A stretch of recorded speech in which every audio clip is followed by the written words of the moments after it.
اما بعد فاعوذ باللہ من الشیطان الرجیم بسم اللہ الرحمن الرحیم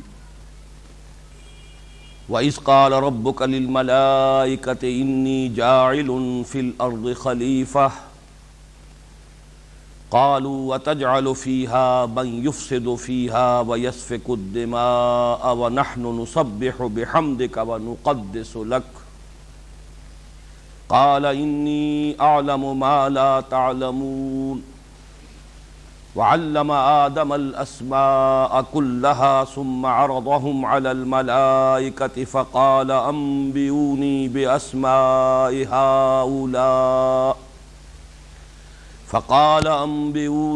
بأسماء هؤلاء إن كنتم صادقين قالوا سبحانك لا علم لنا إلا ما علمتنا إنك أنت العليم الحكيم قال يا آدم أنبئهم بأسمائهم فلما أنبأهم بأسمائهم قال ألم أقل لكم إني أعلم غيب السماوات والأرض أَلَمْ أَقُلْ لَكُمْ إِنِّي أَعْلَمُ غَيْبَ السَّمَاوَاتِ وَالْأَرْضِ وَأَعْلَمُ مَا تُبْدُونَ وَمَا كُنْتُمْ تَكْتُمُونَ وَإِذْ قُلْنَا لِلْمَلَائِكَةِ اسْجُدُوا لِآدَمَ فَسَجَدُوا إِلَّا إِبْلِيسَ أَبَى وَاسْتَكْبَرَ وَكَانَ مِنَ الْكَافِرِينَ صدق اللہ العظیم رب اشرح لی صدری ویسر لی امری واحلل عقدۃ من لسانی یفقہوا قولی اللہم ربنا الہمنا رشدنا واعذنا من شرور انفسنا اللہم ارنا الحق حقا وارزقنا اتباعہ وارنا الباطل باطلا وارزقنا اجتنابہ آمین یا رب العالمین۔ سورہ بقرہ کے پہلے 4 رکوعوں کے بارے میں یہ بات کہ یہ تمہیدی نوعیت کے ہیں اتنی مرتبہ سامنے آ چکی ہے کہ آپ حضرات کو بھی ازبر ہو چکی ہوگی۔ یہ تمہید اگر تعویل عام کو پیش نظر رکھا جائے تو پورے قرآن حکیم کے لیے ہے، اور تعویل خاص کو سامنے رکھا جائے تو پھر یہ سورہ بقرہ کے لیے تمہید ہے۔ اس کے 2 حصے، پہلے 2 رکوعوں میں 3 قسم کے انسانوں کی تفصیل، اور بقیہ 2 رکوع یعنی تیسرے اور چوتھے رکوع میں جیسا کہ میں نے عرض کیا اس سے قبل مکی قرآن کا خلاصہ۔ یہ اس اعتبار سے کہ تقریباً 2/3 قرآن جو ہے وہ مکی صورتوں پر مشتمل ہے۔ اب ترتیب مصحف میں تو پہلے یہ صورتیں آ رہی ہیں کہ جو مدنی ہیں، سورہ بقرہ، آل عمران، نساء، مائدہ، لیکن ترتیب نزولی کے اعتبار سے یوں سمجھیے کہ یہ آیات جو ہم پڑھ رہے ہیں اس وقت نازل ہوئیں جبکہ 2/3 قرآن ان سے قبل نازل ہو چکا تھا۔ جو مضامین ان 2 رکوعوں میں آئے ہیں وہ نہایت تفصیل کے ساتھ، شرح و بسط کے ساتھ، بلکہ یہ کہ جو ایمانیات ہیں ان کے ضمن میں رد و قدح، اعتراضات، ان کے جوابات اور ان پر اتمام حجت نہایت تفصیل کے ساتھ مکی صورتوں میں ہو چکی ہے۔ یہ جو 2 رکوع ہیں ان کی بھی ایک تقسیم میں آپ کے سامنے بیان کر چکا ہوں کہ تیسرے رکوع کے نصف اول میں 5 آیات میں، کل 9 آیات پر مشتمل ہے تیسرا رکوع، 5 آیات میں پہلی آیت میں قرآن حکیم کی دعوت کا خلاصہ، یا ایھا الناس اعبدوا ربکم الذی خلقکم والذین من قبلکم لعلکم تتقون۔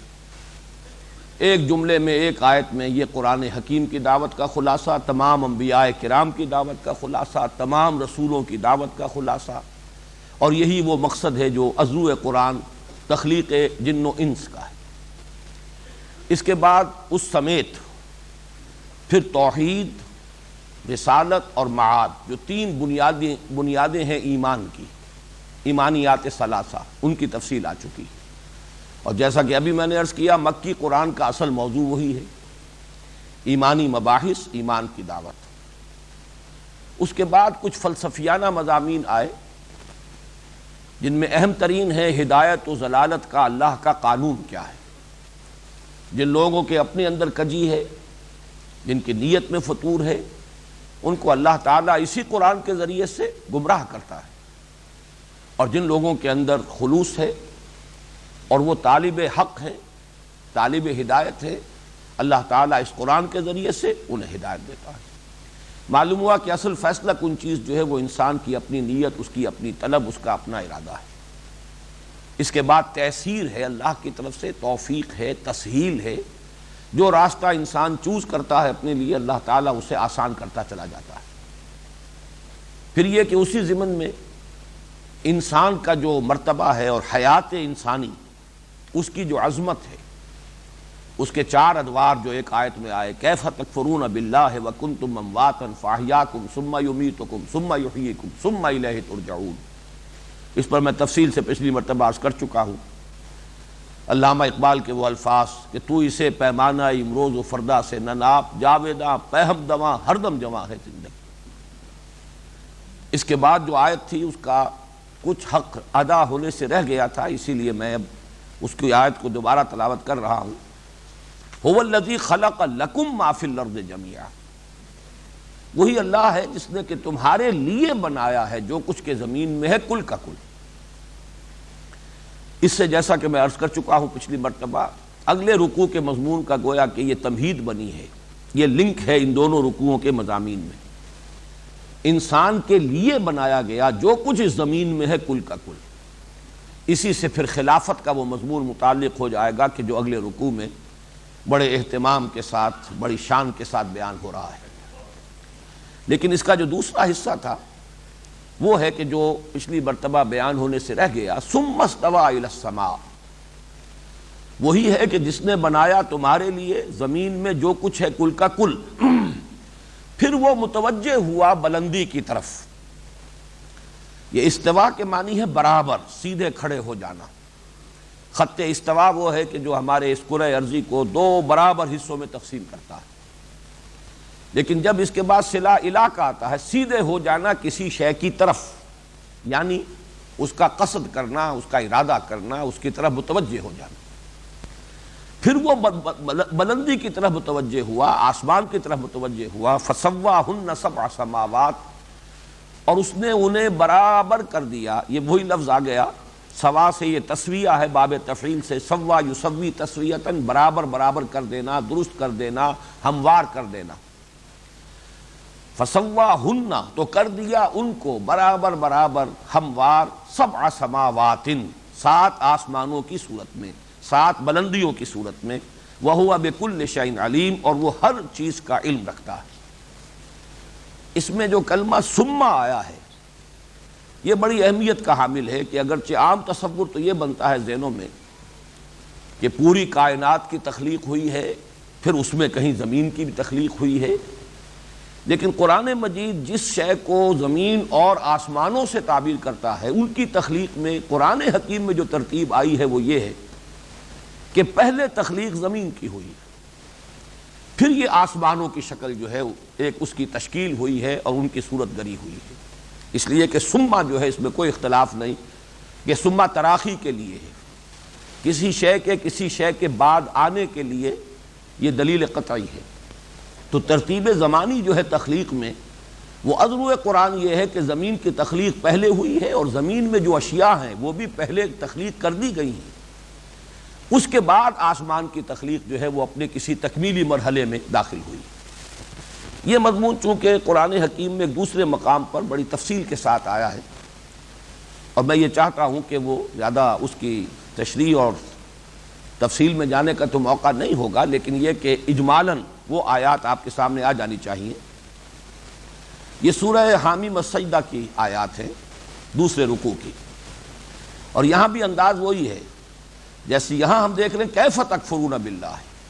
وہی انداز یہاں ہے، قل ائنکم لتکفرون بالذی خلق الارض فی یومین وتجعلون له اندادا ذلک رب العالمین۔ اے نبی ان سے کہیے کیا تم واقعی کفر کرتے ہو؟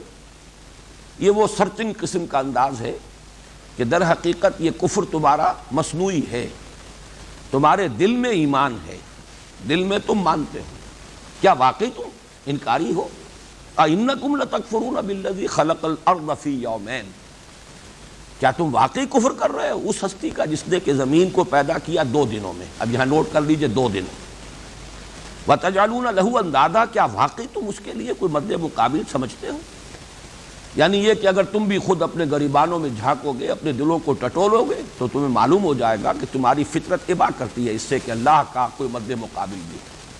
یہ بھی نوٹ کیجئے سورہ بقرہ کے اس 3 رکوع میں لفظ آ چکا ہے، فَلَا تَجْعَلُوا لِلَّهِ أَندَادًا وَأَنْتُمْ تَعْلَمُونَ،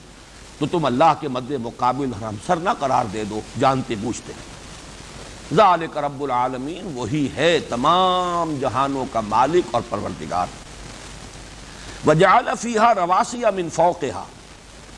اور اس نے اس زمین میں رکھ دیے لنگر، ڈال دیے لنگر اس کے اوپر سے۔ پہاڑوں کے بارے میں اب یہ جیولوجی کا ایک ایشو ہے، یہ کس طریقے سے یہ ماؤنٹینز جو ہیں، یہ جو پہاڑ ہیں کس طور سے وجود میں آئے ہیں، لیکن قرآن مجید نے ایک تصور یہ بھی لیا ہے کہ جیسے اوپر سے کوئی شے گاڑی جائے، ہو سکتا ہے کوئی میٹیریلز آئے ہوں، کوئی خلا سے اس طریقے کے کا مادی جو ہے بوچھاڑ ہوئی ہو زمین کے اوپر، اور وہ زمین میں دھسی ہو اور گڑ کر پھر اس نے ان پہاڑوں کی شکل اختیار کی ہو، واللہ عالم۔ وَجَعَلَ فِيهَا رَوَاسِيَ مِن فَوْقِهَا وَبَارَكَ فِيهَا وَقَدَّرَ فِيهَا أَقْوَاتَهَا فِي 4 أَيَّامٍ۔ یہ جو ترتیب آ رہی ہے خلق السماوات والارض، قرآن مجید میں متعدد مرتبہ آیا ہے کہ 6 دنوں میں یہ تخلیق ہوئی ہے۔ اب وہ 6 دن ظاہر بات ہے ہمارے 6 دن نہیں ہیں، ہمارے یہ 24 گھنٹے کا دن کا تصور جو ہے اس پر اس کو قیاس نہیں کیا جائے گا۔ اللہ تعالیٰ کے دن ہیں وہ 1000 برس کے، 50,000 برس کے، اور کل کائنات کا دن کیا ہوگا اس کا ہم تصور بھی نہیں کر سکتے، لیکن ہم کہہ سکتے ہیں جدید اصطلاح میں 6 ملینمز ہیں جن میں کہ اس کی آسمانوں اور زمین کی تخلیق ہوئی ہے۔ ابھی میں اس کو کل کائنات نہیں کہہ رہا، اس لیے کہ ہو سکتا ہے کہ آسمانوں اور زمین سے مراد کل کائنات ہو، اور ہو سکتا ہے کہ اس کا کوئی ایک حصہ ہو، کوئی خاص گیلیکسی ہو، اسی گیلیکسی کے اندر یہ 7 جو بلندیوں کا ایک سلسلہ ہے وہ اسی کے اندر مکمل ہو جاتا ہو، یہ واللہ عالم۔ جیسا کہ میں عرض کر رہا ہوں یہ تمام چیزیں ابھی متشابہات کے درجے میں ہیں۔ ہمارا علم جو ہے کاسمولوجی کا اور کریشن آف یونیورس، اس کے بارے میں ابھی تک ہماری معلومات محدود ہیں، لیکن یہ کہ میں اس وقت نوٹ کرا رہا ہوں کہ 2 دن میں فرمایا کہ زمین کی تخلیق ہوئی، پھر مزید 2 دن یعنی کل 4 دن ہو گئے جس میں اللہ نے فرمایا کہ ہم نے اوپر سے لنگر ڈال دیے زمین میں اور اس میں برکت پیدا کر دی۔ اب بارک فیہا یہ وہ چیز ہے کہ جس سے حیات کی نشو و نما ہو سکے۔ برکت اس کو کہتے ہیں کہ کسی شے میں کوئی چیز کوئی خیر مضمر ہو لیکن پھر اسے ظہور میں لایا جائے، ظہور پذیر ہو جائے، وہ ظاہر ہو وہ خیر، تو بارک فیہا ہم نے اس میں برکت رکھی۔ وقدر فیہا اقواتہا، اقوات جمع ہے قوت کی، قوت لا یموت، یہ غذائیں، پھر ہم نے اس میں غذائیں رکھ دیں ساری کی ساری۔ یعنی یہ کہ ظاہر بات ہے کہ انسان کی تخلیق سے قبل اور حیوانات کی تخلیق سے قبل یہ جو ان کی ضروریات تھیں وہ اللہ نے پہلے پوری فرما دی، سارا حیات بخش اور حیات افزا مواد جو ہے وہ پہلے فراہم کر دیا ہے، مہیا کر دیا ہے۔ فی 4 ایام، یہ 4 دنوں میں یہ بات مکمل ہوئی۔ سوال للسائلین، برابر ہے پوچھنے والوں کے لیے بھی، اور ایک مفہوم لیا گیا ہے کہ سب کا اس میں حصہ ہے برابر برابر، جو بھی مخلوقات ہیں گویا کہ وہ اپنے وجود سے ہی سوالی ہیں، محتاج ہیں، ہم نے ان کی تمام احتیاجات کو پورا کرنے کا سامان برابر برابر ہم نے اس میں رکھ دیا۔ پھر فرمایا ثم استوى الى السماء، یہ الفاظ ہیں جس کے لیے میں نے پھر یہ آیات جو ہیں آپ کو پڑھ کر سنائی ہیں کہ جیسے وہاں فرمایا هو الذی خلق لکم ما فی الارض جميعا ثم استوى الى السماء، تو یہاں پر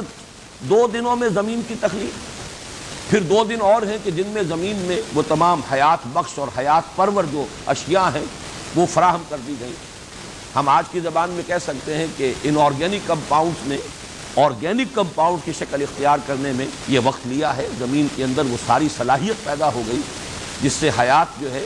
اس کا ظہور بھی ہو، اور جو زمینی حیات ہے چاہے وہ نباتاتی ہو حیواناتی ہو، اور یہ کہ پھر اس کی نشو و نما ہو، اس کو جو بھی چیزیں ضروری ہیں وہ مل جائیں۔ ثم استوى الى السماء وهي دخان، یہ لفظ بہت ہے اہم ہے،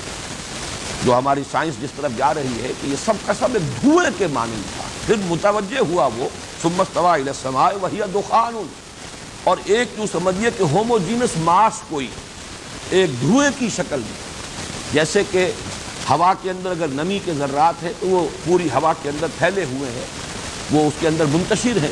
اسی طریقے سے دخان دھوئیں کے مانند تھا یہ، جس سے کہ پھر 7 آسمانوں کی شکل پیدا ہوئی ہے۔ فقال لها والارض وللارض ائتيا طوعا او كرها، پھر اللہ نے حکم دیا اس دخان کو بھی اور اس زمین کو بھی، آؤ دونوں کو دونوں حاضر ہو جاؤ، یعنی ہمارے حکم کو بجا لانے کے لیے، ہمارے فرمان کو سننے اور اس کی اطاعت کرنے کے لیے، خواہ اپنی مرضی سے، خواہش سے اور خواہ جبرن، طوعا اور کرہا۔ قالتا اتینا طاعین، یہ گویا کہ تعبیر ہے صورتحال کی، ان دونوں نے کہا ہم حاضر ہیں اپنی پوری آمادگی کے ساتھ، طوع نفس کے ساتھ۔ فقضاہن 7 سماوات فی یومین، پھر اللہ نے ان کو برابر کر دیا، ان کے بارے میں فیصلہ کر دیا، انہیں تقسیم کر دیا 7 آسمانوں کی شکل میں 2 دن۔ گویا کہ 2 + 2 + 2 6 کی میزان جو قرآن مجید میں اجمالاً بہت مرتبہ آیا ہے، خلق السماوات والارض فی 6 ایام ثم استوى علی العرش، یہ بہت سے مقامات ہیں۔ تو یہاں اس کی تقسیم ہے، اور اس میں بھی ترتیب وہی ہے کہ زمین کی تشکیل، زمین میں جو بھی حیات بخش مواد ہے، حیات پرور جو بھی اللہ نے اس میں چیزیں پیدا کی ہیں، ان کا فراہم کیا جانا یہ پہلے ہو گیا ہے، اور اس وقت تک ابھی اس کے گرد معلوم ہوتا ہے کہ یہ جو آسمانوں نے جو شکل اختیار کی ہے یہ ابھی دخان کی شکل میں، یہ ایک بہت بڑے ایک بادل کسی صورت میں، ایک سسپینشن کی شکل میں جو بھی مادہ تھا جس سے کہ پھر وہ آسمانوں کی تشکیل ہوئی ہے، وہ ابھی انڈیفرینشیٹڈ تھا، ابھی اس کے اندر کوئی تشکیل نہیں ہوئی تھی، ہوموجینس قسم کا ماس۔ فقضاہن 7 سماوات فی یومین واوحی فی کل سماء امرہا، پھر 2 دنوں میں اللہ تعالیٰ نے انہیں 7 آسمانوں کی شکل میں ان کو تقسیم کر دیا، اور ہر آسمان میں اللہ تعالیٰ نے جو اس کے حصے کا کام ہے اس کو وحی کر دیا۔ وَزَيَّنَّا السَّمَاءَ الدُّنْيَا بِمَصَابِيحَ، اور جو سب سے قریب کا آسمان ہے اس کو ہم نے مزین کر دیا چراغوں سے، وحفظا، اور حفاظت کا ذریعہ بنا کر، ذَلِكَ تَقْدِيرُ الْعَزِيزِ الْعَلِيمِ، یہ سارا اندازہ مقرر کیا ہوا ہے اس ہستی کا جو قدیر ہے، عزیز ہے اور علیم ہے، زبردست ہے، سب کچھ جاننے والا۔ یہی لفظ جس پر یہ مضمون یہاں ختم ہو رہا ہے اسی پر یہ لفظ وہاں ختم ہوا ہے کہ وَهُوَ بِكُلِّ شَيْءٍ عَلِيمٌ، وہ ہر شے کا علم رکھتا ہے، یعنی بنا کر وہ غافل نہیں ہو گیا ہے۔ یہ اصل میں بعض فلسفیانہ اور متصوفانہ جو فکر ہیں ان میں کچھ اس قسم کا بھی ایک خیال موجود ہے کہ بنانے والا تو وہ ہے، لیکن یہ کہ بنانے کے بعد وہ فارغ ہوا، یہ کائنات آپ سے آپ چل رہی ہے اور وہ اس کی تفصیلات سے اسے کوئی دلچسپی نہیں ہے کہ کہاں کیا ہو رہا ہے، ہم میری اس وسیع اور اس کائنات کے کس حصے میں اس وقت کیا واقعہ ہو رہا ہے، کیا ظہور پذیر ہو رہا ہے۔ یہ تو بس ایک کریشن ہے، جیسے کہ فٹ بال کو ایک زوردار کک لگا دی گئی، اب وہ فٹ بال جا رہی ہے، اب وہ کک لگانے والے سے اس بال کا کوئی تعلق نہیں ہے۔ تو قرآن مجید اس کی نفی کرتا ہے کہ اللہ تعالیٰ جیسے کہ سورہ حدید میں فرمایا خلق السماوات والارض فی 6 ایام ثم استوى علی العرش یعلم ما یلج فی الارض وما یخرج منها وما ينزل من السماء وما يعرج فيها وهو معكم اينما كنتم والله بما تعملون بصير، جو کچھ بھی زمین میں گھستا ہے، ہر کوئی بیج گر رہا ہے اوپر سے اور زمین کے اندر چلا گیا ہے، جو مٹی میں دب گیا ہے، یا پانی کا قطرہ بارش کا جو ہے گر رہا ہے اور زمین میں جذب ہوا ہے، یعلم ما یلج فی الارض وما یخرج منها، اب اس میں ماں میں جو عمومیت ہے، جو بھی کچھ زمین میں گھستا ہے اور جو کچھ اس سے نکلتا ہے، ہر کونپل جو پھوٹ رہی ہے اور ہر بیج جو ہے اس سے جو پتیاں نمودار ہو رہی ہے، وہ سب اس کے لیے۔ وما ينزل من السماء وما يعرج فيها، اور جو کچھ آسمان سے اترتا ہے یا بلندی سے اترتا ہے، جو کچھ کے بلندیوں میں چڑھتا ہے، آسمان کی طرف عروج کرتا ہے، سب اس کے لیے۔ وَهُوَ مَعَكُمْ أَيْنَمَا كُنتُمْ، وہ کہیں اپنے ہی آپ میں علیحدہ مگن نہیں ہے، بلکہ وہ تمہارے ساتھ ہے جہاں کہیں بھی تم ہو۔ وَهُوَ بِكُلِّ شَيْءٍ بَصِيرٌ، اور ہر چیز کو وہ خود دیکھ رہا ہے، اس کا مشاہدہ کر رہا ہے، وہ بصیر ہے۔ یہ تصور جو ہے اس کو ذہن میں رکھ لیجیے۔ البتہ جیسا کہ میں نے عرض کیا ہے کہ ابھی یہ حصہ ضرور ایسا ہے کہ اس کے بارے میں آسمانوں کی حقیقت، 7 آسمانوں کی حقیقت، ان سے کیا مراد ہے، ابھی ہمارا جو مادی علم ہے وہ اس درجے تک نہیں پہنچا کہ اس کے بارے میں ہم کوئی تیقن کے ساتھ اور کسی تعین کے ساتھ کوئی بات کہہ سکیں. ابھی ہمیں انتظار کرنا ہوگا. اب آئیے جو آج کا ہمارا سبق ہے. وَإِذْ قَالَ رَبُّكَ لِلْمَلَائِكَةِ إِنِّي جَاعِلٌ فِي الْأَرْضِ خَلِيفَةً. اور یاد کرو یہ از کا جو کلمہ ہے، کیونکہ اب یہاں مصحف میں پہلی مرتبہ آ رہا ہے تو اس کو نوٹ کر لیجئے کہ از اور اذا یہ دو کلمات ہیں. از جو ہے وہ ماضی سے متعلق ہے، کوئی واقعہ ماضی کا اس کی طرف اشارہ کرنا ہو تو از،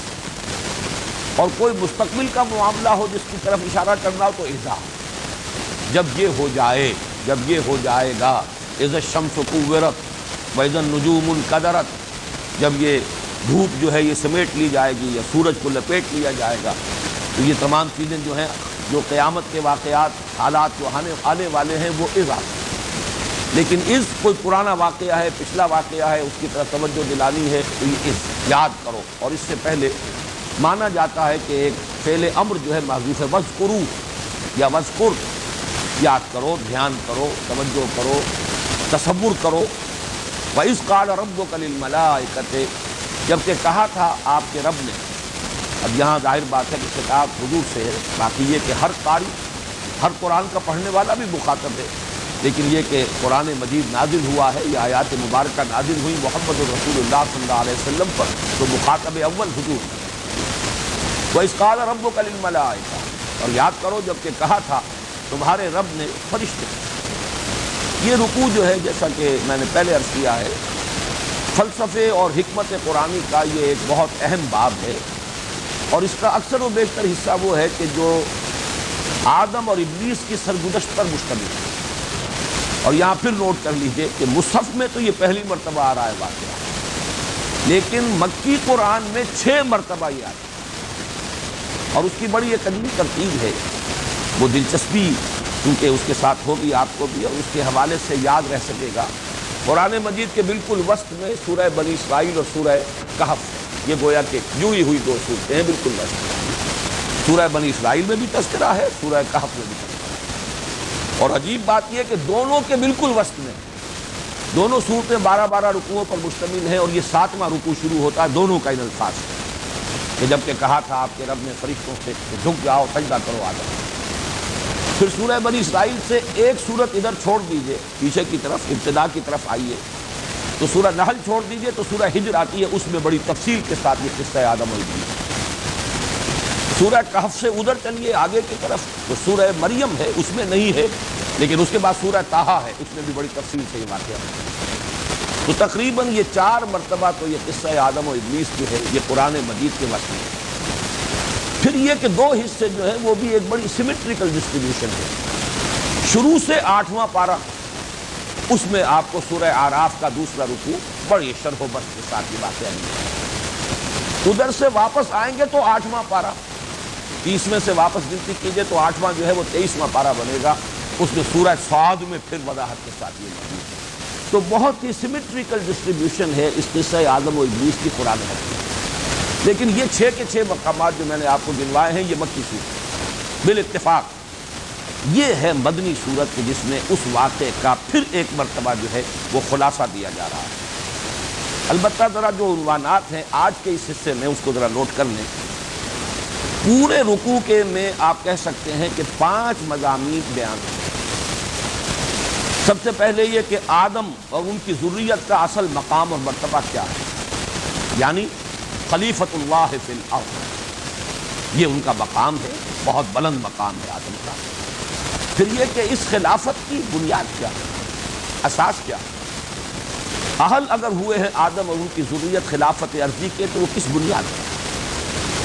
یہ 2 مضامین جو میں نے گنوائے ہیں یہ ایکسکلوسیو ہیں اس مقام پر. بقیہ 6 مقامات جو میں نے گنوائے ہیں ان میں یہ 2 مضامین آپ کو نہیں ملیں. البتہ ان میں سے 3 مقامات پر ایک اضافی مضمون ملے گا جو یہاں نہیں ہے. اس طریقے سے قرآن مجید میں یہ چیزیں اگر آئی ہیں بائی ریپیٹیشن تو یہ نہ سمجھیے کہ وہ خالص ریپیٹیشن ہے، تکرار محض نہیں ہے.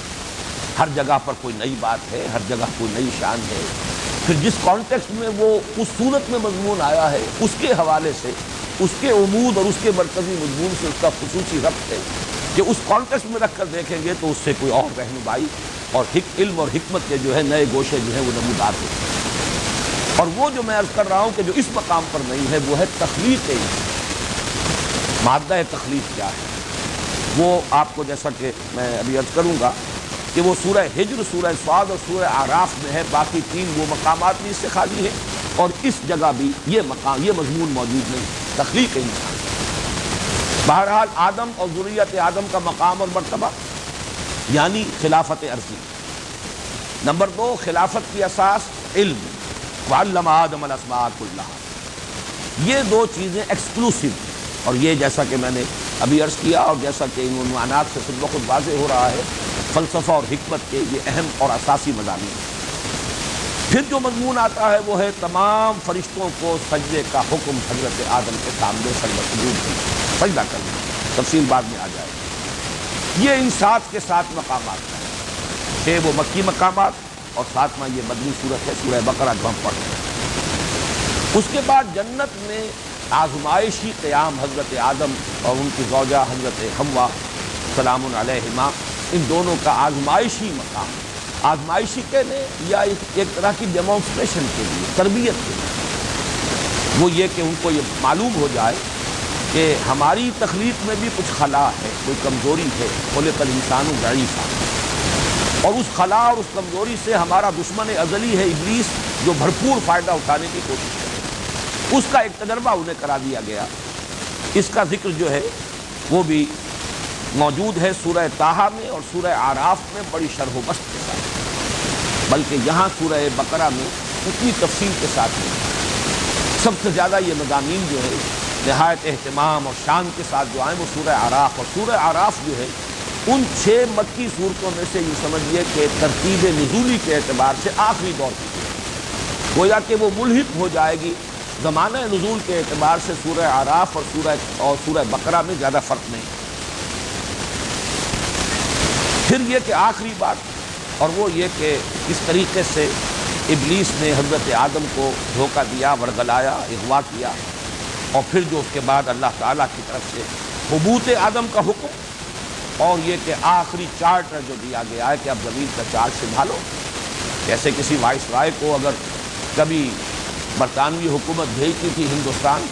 تو پہلے اس کی کوئی بریفنگ، اس کے لیے کوئی تعلیم، اس کو تمام حالات سے واقف کرانے کا یقیناً اہتمام ہوتا ہوگا، اور پھر وہ اپنا کوئی چارٹر لے کر یہاں آتا ہوگا کہ تمہارے حقوق کیا ہیں، اختیارات کیا ہیں، کہاں کون کون سے معاملات تمہیں لازماً ریفر کرنے ہوں گے مرکزی حکومت کو، تاج برطانیہ کو، اور کن کن چیزوں میں تمہیں آٹونومی حاصل ہے اور جہاں تم اپنی ثوابدید کے مطابق فیصلے کر سکتے ہو، وہ چارٹر جو ہے۔ تو یہ 5 مضامین ہیں جن میں سے آج جو ہم 5 آیات پڑھنے کی کوشش کر رہے ہیں، اللہ تعالیٰ پورا کرا دے، ان میں پہلے 3 مضامین جو ہیں وہ مکمل ہو جائیں گے انشاءاللہ، اور یہ تقریباً 10 جو آیات ہیں اس رکوع کی وہ برابر 2 حصوں میں 5 جمع 5 منتقل ہیں۔ لیکن یہ کہ ان کے ضمن میں کچھ تمہیدی بات میں عرض کر دوں، اس میں تینوں مخلوقوں کا ذکر ہو رہا ہے۔ 3 مکلف مخلوق ہیں اللہ کی، جو کچھ کہ ہمیں معلوم ہے۔ ایک تو مخلوقات کا سلسلہ ہے، سیارے ہیں، ثوابت ہیں، سٹارز ہیں، گیلیکسیز ہیں، جمادات ہیں، نباتات ہیں، اسی طریقے سے حیوانات جو ہیں زمین کے، یہ مکلف نہیں۔ مکلف کس معنی میں؟ مکلف جو ہے یہ اس میں مفہوم تکلیف، رسپانسبل، جن پر کوئی ذمہ داری ڈالی گئی، جنہیں کوئی شعور اور ارادہ دیا گیا، جو کسی اپنے شعور ذات بھی رکھتے ہوئے کہ ہم ہیں، اپنے وجود کا شعور رکھتے ہیں، اور پھر یہ کہ ان پر کوئی ذمہ داری بھی ہو اور مسئولیت بھی۔ وہ عوامر اور نواہی، احکام کے اور جن چیزوں سے روکا گیا ہے اس کے مخاطب بنائے گئے ہیں، اور اس کا پھر ان پر محاسبہ۔ یہ 3 ہیں صاحب شعور یا خود شعوری رکھنے والی مخلوقات اللہ کی، اور تینوں کے لیولز کو پہچانا۔ بلند ترین مخلوق ملائکہ، اور سب سے پہلے تذکرہ انہی کا ہو رہا ہے، اذ قال ربک للملائکہ، اس لفظ کو بھی سمجھ لیجیے۔ الوکا کہتے ہیں عربی زبان میں رسالت، پیغامبری۔ الکنی الیہ، اس شخص نے مجھے پیغامبر بنا کر بھیجا اس کی طرف، فلاں کی طرف۔ الکنی الی فلان، اس شخص نے مجھے فلاں آدمی کی طرف پیغامبر بنا کر، ایلچی بنا کر بھیجا۔ تو اس سے لفظ بنا ہے، یہ اصل میں ہے ملعک، حمزہ بیچ میں آئے گا ملعق، لیکن یہ کہ اس میں پھر جیسے عربی زبان میں ہوتا ہے زبانی کو سامنے رکھتے ہوئے ملک بن گیا ہے، وہ حمزہ بیچ میں سے جو حذف کر دیا گیا، اور حمزہ پر جو زبر تھی ملعق میں لام پر جزم ہے، حمزہ کی زبر جو ہے فتح جو ہے وہ لام کو دے دیا گیا تو ملک، یعنی اس کا مادہ وہ ملک یا ملک یا ملکیت نہیں ہے، وہ ملک اور ملک اس سے کہ وہ سارا دوسرا بادشاہ ملک ملک وہ اس سے بنا ہے، لیکن اس کا مادہ ہی بالکل الگ ہے، میم لام کاف نہیں ہے بلکہ حمزہ لام اور کاف الگ، یہ اس کا مادہ ہے۔ ملک وہ ہے کہ جو کسی کی پیغام رسانی کا ذریعہ بنے، کوئی ایلچی کی شکل اختیار کرے، تو اس سے یہ لفظ بنا ہے ملائکہ، اس لیے کہ یہ در حقیقت اللہ تعالیٰ کے احکامات کو پہنچانے کا ذریعہ ہے انسانوں تک اور تمام مخلوقات تک، تو اس سے یہ لفظ بنا ہے ملعق، اور ملعق کی جمع پھر وہ حمزہ جو وہاں اڑ گیا تھا ملک میں وہ جمع میں ظاہر ہو گیا ملائک، اور تا جو ہے اس کے اندر مزید کثرت کے لیے تا جو ہے یہاں پر تانیث کا نہیں ہے بلکہ تکسیر کا، تو ملائکہ ان کے بارے میں جو باتیں ذہن نشین ابھی کر لینی چاہیے وہ یہ ہے کہ ایک تو قرآن مجید میں تو اگر کہ ان کا مادہ تخلیق کہیں بیان نہیں کیا، اللہ نے بنایا یہ بھی مخلوق ہے لیکن کس شے سے بنایا، البتہ حدیث میں موجود ہے، حضرت عائشہ صدیقہ رضی اللہ تعالی عنہا سے مروی ہے، مسلم شریف میں روایت ہے، اللہ تعالیٰ نے فرشتوں کو نور سے بنایا، یہ اللہ کی برگزیدہ ہستیاں ہیں، نورانی ہیں، لطیف ترین وجود کی حامل ہیں، لیکن صاحب تشخص ہستیاں ہیں، ان کو ایک خاص دور میں یہ سمجھا گیا کہ یہ صرف فورسز آف دی نیچر کا نام ہے، ان کا کوئی تشخص نہیں ہے، کوئی پرسونیفائڈ ایگزسٹنس نہیں ہے، یہ گمراہی ہے اور سلف کے تمام اجماع کے خلاف، یہ صاحب تشخص ہے اور مشخص وجود علیحدہ لیکن بہت لطیف شے مختلف شکلیں اختیار کر سکتی ہے، لہذا فرشتے بھی مختلف صورتوں میں ظاہر ہو سکتے ہیں، جیسے کہ ثابت ہے کہ حضرت جبرائیل بعض اوقات انسانی شکل میں آتے تھے، حدیث جبرائیل مشہور ترین حدیث جس کو ام السنہ کہا گیا ہے، اس میں حضرت جبرائیل کی آمد ثابت ہے ایک انسانی شکل میں، لیکن یہی در حقیقت انہی فرشتوں کا تصور ہے کہ جو مشرکانہ جو مذاہب، یہ بھی ذہن میں رکھیے کہ مشرکانہ مذاہب در حقیقت توحید ہی کی بگڑی ہوئی شکلیں ہیں، اس لیے کہ نسل انسانی کا آغاز جو ہے وہ شرک سے نہیں ہوا، توحید سے ہوا، حضرت آدم پہلے انسان اور وہ موحد کامل، وہ اللہ کے نبی، لہذا یہ نہ سمجھیے کہ نسل آدم نے جو آغاز کیا ہے، یہ بھی مغربی جو فلسفہ ہے اور جس انداز سے انسان کے تمدن کے ارتقاء کے مراحل بیان کیے جاتے ہیں تو معلوم ہوتا ہے نری جہالت ہی جہالت تھی، اگنورنس تھی، کچھ معلوم نہیں تھا، وحشت ہی وحشت تھی، مادی اعتبار سے وہ اپنی جگہ پر صحیح ہو سکتا ہے، لیکن جہاں تک اس فکر کا تعلق ہے، اللہ کو پہچاننے کا تعلق اور اس کی توحید کا معاملہ، یہ تو اول روز سے کامل تھا، بعد میں اس میں تنزل ہوا ہے کہ انسان مظاہر پرستی کی طرف، عناصر پرستی کی طرف، وہ جہالت ہے انسان کی، لیکن یہ کہ علم سے جہالت کی طرف گیا ہے، انسان جہالت سے علم کی طرف نہیں آ رہا ہے، مادی اعتبار سے کہا جا سکتا ہے کہ انسان مادی علوم کے اعتبار سے، سائنٹیفک نالج کے اعتبار سے جہالت سے علم کی طرف آ رہا ہے، لیکن یہ جو اصل ہدایت ہے جو اس رکوع کے آخر میں آئے گا فَإِمَّا يَأْتِيَنَّكُم مِّنِّي هُدًى، اس ہدایت کے اعتبار سے تو وہ جو علم ہے صحیح، اس سے در حقیقت انسان نے تنزل کیا ہے کہ وہ شرک کی طرف گیا، اور اس شرک کی جہاں شکل یہ ہوئی کہ مظاہر فطرت کو انسان نے پوجنا شروع کیا، جہاں عناصر جو ہے اس کے معبود بن گئے، وہیں یہ ملائکہ کے بارے میں اس کا تصور جو ہے اس میں یہ گمراہی پیدا ہوئی کہ انہوں نے یہ سمجھا کہ یہ صاحب اختیار ہستیاں ہیں، لہذا ان کی بھی کچھ پوجا پاٹ ہونی چاہیے، کچھ ان کو بھی اختیار حاصل ہے، بہت بزرگ ہستیاں ہیں، عربوں میں تصور یہ تھا یہ خدا کی بیٹیاں ہیں، یہ بڑی سفارش جو ہے ان کی چلے گی اور اللہ تعالیٰ کہ ہاں یہ سفارش کریں گے تو بیڑا پار ہو جائے گا، ہؤلاء شفعاؤنا عند اللہ، اور یہ سفارش کریں گے اور ان کے ذریعے سے ہم اللہ کا تقرب حاصل کر سکتے ہیں، وما نعبدهم الا ليقربونا الى الله زلفى، یہ گمراہی ہے۔ ہمارا اعتقاد، ہمارا یقین حضور صلی اللہ علیہ وسلم کی بتائی ہوئی بات اور قرآن مجید کے مختلف مقامات سے جو بات ثابت ہوتی ہے کہ بہت برگزیدہ ہستیاں ہیں، نورانی الاصل ہونے کی بنا پر، نوری الاصل ہونے کی بنا پر اللہ سے بہت قرب انہیں حاصل ہے، اللہ تعالیٰ سے براہ راست یہ تلقی کرتے ہیں، اور ترشحات جو ہوتے ہیں اللہ تعالیٰ کی طرف سے ان کو قبول کرنے اور جذب کرنے کی صلاحیت ہے۔ احکام خداوندی براہ راست ان کو پہنچتے ہیں اور یہ آگے پہنچاتے ہیں، لیکن اختیار اور ارادہ اور یہ کہ وہ کوئی معصیت اور گناہ کی طرف کوئی رجحان ہو، اس کا کوئی امکان نہیں۔ یفعلون ما یؤمرون، وہ کرتے ہیں وہی کچھ جس کا کہ انہیں حکم ملتا ہے۔ اگرچہ ہمارے ہاں معتزلہ کی رائے یہ ہے کہ یہ سمجھنا غلط ہے کہ ان میں معصیت کا امکان ہی نہیں ہے یا معصیت کی قدرت ہی نہیں رکھتے۔ عام اہل سنت کا تو اس پر اجماع ہے کہ ان میں معصیت کا امکان ہی نہیں، نافرمانی کی قدرت ہی نہیں۔ یہ گویا کہ صرف نیکی اور صرف خیر ہی جو ہے وہ ان کے لیے ممکن ہے، دوسرا راستہ ان کے لیے کھلا ہی نہیں۔ معتزلہ کی رائے یہ ہے، اور ہمارے ہاں جو بھی ذرا کچھ عقلی رجحانات رکھتے ہیں ان کا ادھر کچھ فطری جو رجحان ہوا ہے کہ ایسا نہیں ہے، ان کے اندر بھی ارادہ ہے، لیکن حقائق جو ہیں اس کائنات کے وہ اس درجے روشن ہیں ان پر کہ ان میں کوئی صورت عملاً نہیں ہے کہ معصیت کر سکے۔ جیسے کہ انسان بھی اگر ان کے سامنے جنت اور دوزخ موجود ہوں، یہ حقائق جو ہیں جو ہم سے پردے میں ہیں یا جن سے ہم محجوب ہیں، یہ غیب کا پردہ درمیان نہ ہو تو کون اللہ کا حکم ماننے سے انکار کرے گا، کون معصیت کرے گا؟ تو چونکہ انہیں وہ قرب حاصل ہے بالفعل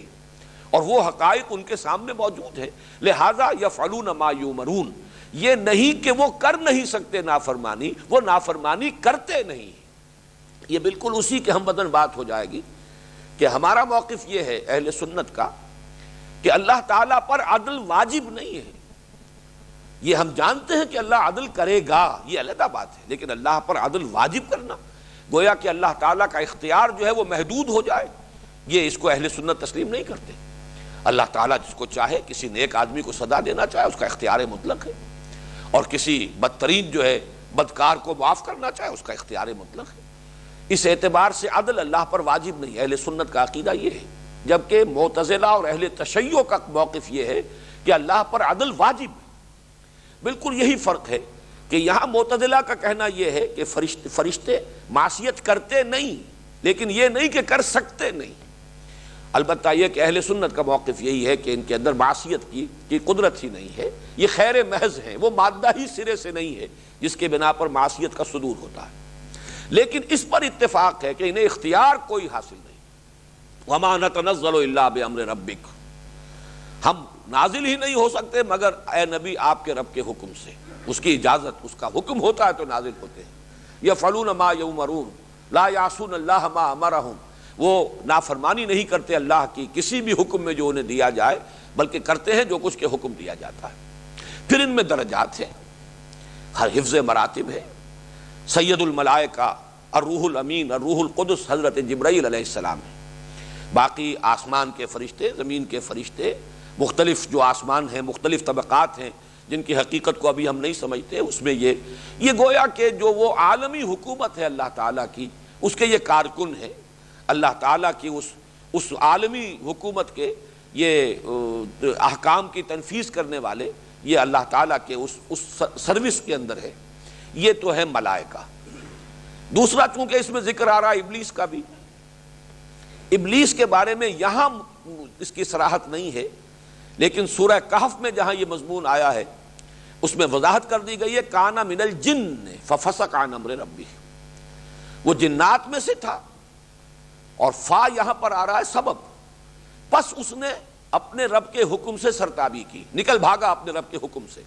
فسق کا مفہوم میں بیان کر چکا ہوں، کسی شے کا کسی دوسری شے سے خرابی کے ساتھ خارج ہونا، نکلنا، نکل بھاگنا، اللہ کی اطاعت سے، اللہ کی فرما برداری سے نکل بھاگا، ففسق عن امر ربی۔ لیکن یہ کہ ان کا مادہ جو ہے تخلیق وہ نار ہے، یہ صراحت کے ساتھ قرآن مجید میں آیا ہے، بلکہ تقابل بار بار آیا ہے۔ انسانوں کی تخلیق مٹی سے ہوئی ہے، کرسٹ آف دی ارتھ، حیوانات ارضی جو ہے، اور ان میں انسان جو ہے ٹاپ پر ہے، اور لیکن جب جنات کا تعلق ہے وہ در حقیقت آگ کی لو سے، شعلہ جو ہے، اس شعلے کا ایک حصہ تو وہ ہوتا ہے جو نظر آتا ہے، لیومینس ہے، اور ایک وہ ہے جو نظر نہیں آتا، انویزیبل حصہ، اور وہاں ہوتی ہے سب سے بڑھ کر حرارت کی شدت۔ تو وہ جو ہے لو شمع حقیقت کی اپنی ہی جگہ پر ہے، اور فانوس کی گردش سے کیا کیا نظر آتا ہے، تو آگ کی لو سے وہ ان کی پیدائش ہوئی۔ یہ جنات ہیں۔ اور ان میں اچھے بھی ہیں برے بھی ہیں۔ مادہ تخلیق کے اعتبار سے یہ انسانوں سے برتر اور ملائکہ سے کمتر ہیں، لیکن ایک قرب انہیں حاصل ہے ملائکہ کے ساتھ، اس لیے کہ نار اور نور میں زیادہ فرق نہیں ہے۔ لفظی اعتبار سے بھی حروف اصلی ایک ہی ہیں، نار اور نور بیچ میں الف اور واو جو ہیں یہ تو وہ حروف علت ہیں کہ جو ایک دوسری کی جگہ پر آ جاتے ہیں، بدل جاتے ہیں، تو نار اور نور جو ہے ان میں زیادہ فصل نہیں ہے، مادہ بھی ایک ہی ہے، اس اعتبار سے قرب ہے۔ اور چونکہ آگ جو ہے لطیف شے ہے، اور خاک کے مقابلے میں یہ کرسٹ آف دی ارتھ اور یہ کلے جو ہے اس سے کہیں زیادہ لطیف شے ہے، اس کے اندر بھی ان میں بھی وہ وصف ہے کہ یہ شکلیں اختیار کر سکتے ہیں، خود اپنی جگہ پر بحیثیت جن جو ان کی اصل تخلیق ہے یہ بھی انویزیبل ہے، اسی لیے ان کو جن کہا گیا ہے۔ جنہ یہ آ چکا ہے، جنات کی ضمن میں عرض کر چکا ہوں، باغ کو اس لیے جنت کہتے ہیں کہ اس میں جو بھی اوپر ہریاول ہے، جو بھی پلانٹیشن ہے، اس کی وجہ سے زمین چھپ جاتی ہے، مخفی ہو جاتی، زمین نظر نہیں آتی، تو جن وہ ہیں جو نظر نہیں آتے، غیر مرئی وجود ہے ان کا، لیکن چونکہ ان کا بھی مادہ تخلیق لطیف ہے، یہ بھی شکلیں بدل سکتے ہیں، انسانی صورت میں آ سکتے ہیں، حیوانات کی شکل اختیار کر لیتے ہیں، اور بعض احادیث سے معلوم ہوتا ہے کہ خاص طور پر سانپوں کی شکل یہ اختیار کرتے ہیں۔ یہ موطا امام مالک کی حدیث میں ایک بڑا واقعہ بھی ہے اہم جو بیان ہوا ہے، حضور نے فرمایا بھی کہ لوگوں مدینے میں اگر کوئی سانپ کہیں ظاہر ہو تو پہلے اسے وارن کیا کرو، فوراً اسے ہلاک نہ کیا کرو، اس لیے کہ ان میں بہت سے وہ ہیں کہ جو جن ہیں اور جنہوں نے سانپ کا روپ دھرا ہوا ہے۔ بہرحال یہ دوسرا ہے، اور ان میں جو قرب ہے اسی کی وجہ سے بعض لوگوں کو یہ مغالطہ بھی ہوا، اور 6 جگہوں پر قرآن مجید میں اس طور سے ذکر آیا ہے ملائکہ کے ساتھ مل کر فرشتوں نے سجدہ کیا، لیکن فسجدوا الا ابلیس، جب سجدوا الا ابلیس آتا ہے تو اس میں کچھ اشتباہ ہو جاتا ہے کہ شاید ابلیس بھی فرشتوں میں سے تھا، اور بعض لوگ اس رائے کے حامل ہو بھی گئے، لیکن جیسا کہ میں نے عرض کیا تھا قرآن مجید میں ریپیٹیشن یوں ہی نہیں ہے، بلا سبب نہیں ہے۔ سورہ کہف میں اس کی وضاحت کر دی، کان من الجن ففسق عن امر ربی، وہ جنات میں سے تھا، فرشتہ کوئی اللہ کے کسی حکم سے سرتابی نہیں کرتا، جو حکم دیا جائے، لا یعصون اللہ ما امرہم ویفعلون ما یؤمرون، یہ چونکہ جن تھا، اور جنوں کو چونکہ قرب حاصل ہے فرشتوں سے، یہ بھی ایک انویزیبل مخلوق ہیں، یہ بھی لطیف مادہ جو ہے تخلیق ہے ان کا بھی، اس اعتبار سے انہیں قرب حاصل ہے۔ اور یہ ابلیس جو ہے ان جنات میں سے یہ اتنا عابد و زاہد تھا اور اتنا عالم تھا کہ اسے ایک قرب حاصل تھا، اور یہ گویا کہ ملائکہ ہی کے زمرے میں ایک اعتبار سے شامل ہو گیا تھا۔ اذان ملائکہ کے بارے میں یہ بھی نوٹ کر لیجئے کہ ان میں کوئی تذکیر و تانیث نہیں ہے، مذکر مؤنث نہیں ہے، کوئی سلسلہ توالد و تناسل نہیں ہے۔ جنات کے بارے میں نوٹ کیجئے کہ ان میں مذکر اور مؤنث بھی ہے، نر اور مادہ ہے، توالد و تناسل ہے، ان کی نسل ہے، اس اعتبار سے یہ انسانوں سے قریب تر ہیں، مشابہ ہیں اپنے ان پہلوؤں کے اعتبار سے۔ ان میں نیک بھی ہیں، بد بھی ہیں، اچھے بھی ہیں، برے بھی ہیں۔ یہ جو ابلیس ہے، جس کو ابلیس کا نام دیا گیا ہے، یہ بھی صفاتی نام ہے اس کا، قرآن مجید میں اس کا جو اصل نام ہے وہ بعض احادیث روایات میں آیا ہے عزازیل، لیکن یہ کہ قرآن مجید میں کہیں نہیں، لفظ ابلیس ہی کے نام سے، جو اس کا صفاتی نام ہے وہ بعد میں عرض کروں گا کہ اس کا مفہوم کیا ہے۔ یہ ایک جن تھا، اور ظاہر بات ہے جنات کی عمریں اگرچہ انسانوں کی عمروں کے مقابلے میں طویل ہیں، لیکن یہ کہ اس نے مہلت مانگی تھی اللہ سے کہ مجھے اب قیامت تک کے لیے مجھے مہلت عطا فرما کہ میں آدم کے بارے میں جو میرا گمان تھا میں اسے سچا ثابت کر سکوں۔ یہ اللہ تعالیٰ کی طرف سے مہلت اسے عطا کی گئی ہے، تو وہ جو اصل جن ہے ابلیس وہ زندہ ہے اور تا قیامت زندہ رہے گا، اس کے لیے اللہ تعالیٰ نے خصوصی گرانٹ کی ہے یہ زندگی کی طوالت۔ مولانا اصلاحی صاحب کو کچھ اس میں مغالطہ ہوا ہے، یہ اجماع ہے ہمارے تمام مفسرین کا کہ وہ جو پرٹیکولر پرسن ہے ابلیس عزازیل وہ ہے مستقل، البتہ یہ کہ اور ذریت ابلیس اور ذریت جنوں کی ذریات جو ہیں اور مختلف جنوں میں اس کے پیروکار شیطان کا لفظ جب آئے گا تو وہ عام ہوگا۔ شیاطین تو جن و انس دونوں میں ہیں، انسانوں میں سے بھی جو نافرمان ہیں اور جو شر کے داعی بن کر کھڑے ہو جاتے ہیں، غلط بات کی طرف لوگوں کو دعوت دیتے ہیں، وہ بھی سب شیاطین ہیں جن میں سرکشی ہے، تمرد ہے۔ اسی طریقے سے جنوں میں بھی تو شیاطین جن و انس یا الشیطان یہ تو عام ہو سکتا ہے، لیکن ابلیس ایک معین فرد ہے جنوں میں سے کہ جس کے ساتھ وہ واقعہ پیش آیا تھا، جو اپنے علم اور زہد اور تقویٰ اور عبادت کی وجہ سے وہ گویا کہ ایک اعتبار سے ملائکہ ہی میں شامل ہو گیا تھا، اسی لیے اس حکم کا وہ مخاطب قرار پایا جب سجدے کا حکم دیا گیا، اور اسی نے تکبر کیا، استکبار کیا، اور پھر اس پر لعنت ہوئی اللہ کی طرف سے، راندہ درگاہ ہوا، لیکن اس نے مہلت طلب کی کہ پروردگار مجھے اب مہلت دے دے، انظرنی الی یوم یبعثون، اس وقت تک کے لیے جب کہ تو دوبارہ اس پوری ذریت آدم کو اٹھائے گا اور دوبارہ زندہ کرے گا، اس وقت تک مجھے مہلت دے۔ یہ اسے گرانٹ کی گئی ہے، اس کی یہ جو درخواست جو ہے وہ اللہ تعالیٰ نے منظور فرمائی ہے۔ اب تیسرے درجے میں آئیے، انسان یا آدم۔ اس میں جو بات میں نوٹ کرانا چاہتا ہوں سب سے پہلے وہ یہ ہے کہ جہاں بھی قرآن مجید میں انسان کی تخلیق کا ذکر آیا ہے وہاں صرف ایک استثناء ہے کہ لفظ آدم استعمال ہوا۔ انسان، بشر، یہ دو الفاظ ہیں جن کے حوالے سے تخلیق کا تذکرہ ہوا۔ یہ بہت اہم بات ہے، اس کو نوٹ کرنے کی ضرورت ہے، اس لیے کہ اکثر و بیشتر جگہوں پر آدم کا ذکر نہیں ہے بلکہ بشر یا انسان۔ اس اعتبار سے جو نتیجہ نکلے گا وہ میں ابھی عرض کروں گا۔ یہ جو بشر کی تخلیق ہوئی ہے، ایک جگہ پر یہ ثابت ہوا، یہ سورہ ہجر میں ہے، کہ زمانی اعتبار سے مؤخر ہے انسان۔ وَالْجَانَّ خَلَقْنَاهُ مِن قَبْلُ مِن نَارِ السُّمُومِ، یہ سورہ ہجر کے اندر آیا ہے، وَلَقَدْ خَلَقْنَا الْإِنسَانَ مِن صَلْصَالٍ مِن حَمَإٍ مَسْنُونٍ وَالْجَانَّ خَلَقْنَاهُ مِن قَبْلُ مِن نَارِ السَّمُومِ، انسان کو ہم نے پیدا کیا اس سنے ہوئے گارے کی مٹی سے جو سوکھ کر کھنکنے لگا تھا، پپڑی سی جو بن جاتی ہے دلدلی علاقوں میں، دلدل ہے اس کے اوپر کوئی ایک لیئر سی بن جاتی ہے پپڑی سی، اور وہ سوکھتی ہے، کھنکتی ہے، تو سنا ہوا گارا، سڑا ہوا گارا، وہ کیچڑ، اور وہ جب سوکھا اور اس کے اندر کھنکنے کی کیفیت پیدا ہو گئی، اس سے ہم نے انسان کو بنایا۔ وَالْجَانَّ خَلَقْنَاهُ مِن قَبْلُ مِن نَارِ السَّمُومِ، اور جنوں کو ہم نے بنایا تھا، پیدا کیا تھا اس سے پہلے، اور وہ آگ کی لو سے۔ تو معلوم یہ ہوا کہ ایک زمانی جو ہے معاملہ وہ یہ ہے، ظاہر بات ہے ملائکہ اولین مخلوق، پھر جنات، یہ نار سے پیدا کیے گئے، اور اس کے بعد سب سے مؤخر جو ہے وہ مخلوق انسان ہے۔ ان تین میں سے یہ جو تین مکلف میں نے عرض کیا مخلوقات ہیں، ملائکہ، جنات، انسان،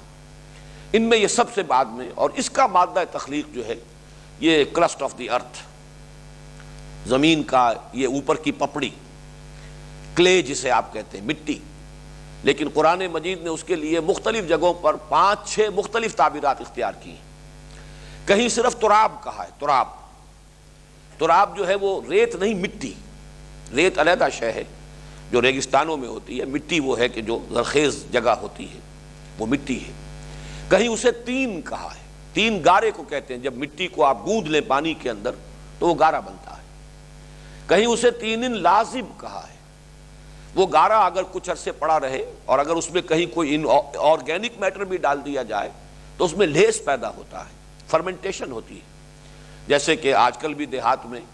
گھروں کو لیپنے کے لیے، پوتنے کے لیے وہ جو تغاریاں بنا دی جاتی ہیں تو اس میں کچھ توڑی ڈال دیتے ہیں، یہ وہ آرگینک میٹر ہے جو آپ نے ڈال دیا ہے، اب اس سے اس کے اندر اب وہ تبخیر ہوئی ہے، فرمنٹیشن ہوئی ہے،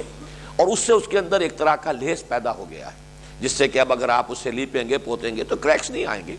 بلکہ اس کے اندر وہ لوچ ہے۔ یہ تین لازم ہے۔ پھر کہیں کہا گیا حمأ مسنون، حمأ مسنون، اس کے اندر ایک بدبو پیدا ہو جائے، سڑاند پیدا ہو جائے، یہ حمأ مسنون۔ اس سے آگے وہ ہے جو یہاں میں ابھی عرض کر رہا ہوں، من صلصال من حمأ مسنون، وہ جب سوکھ کر کھنکنے لگے، جس کی کہ میں نے مثال آپ کو دی ہے کہ دلدلی علاقوں میں جو پپڑی سی اوپر بن جاتی ہے وہ کھنکتی ہے، پھر تو من صلصال من حمأ مسنون، یہ ہے مادہ تخلیق۔ البتہ یہ مسئلہ کہ آیا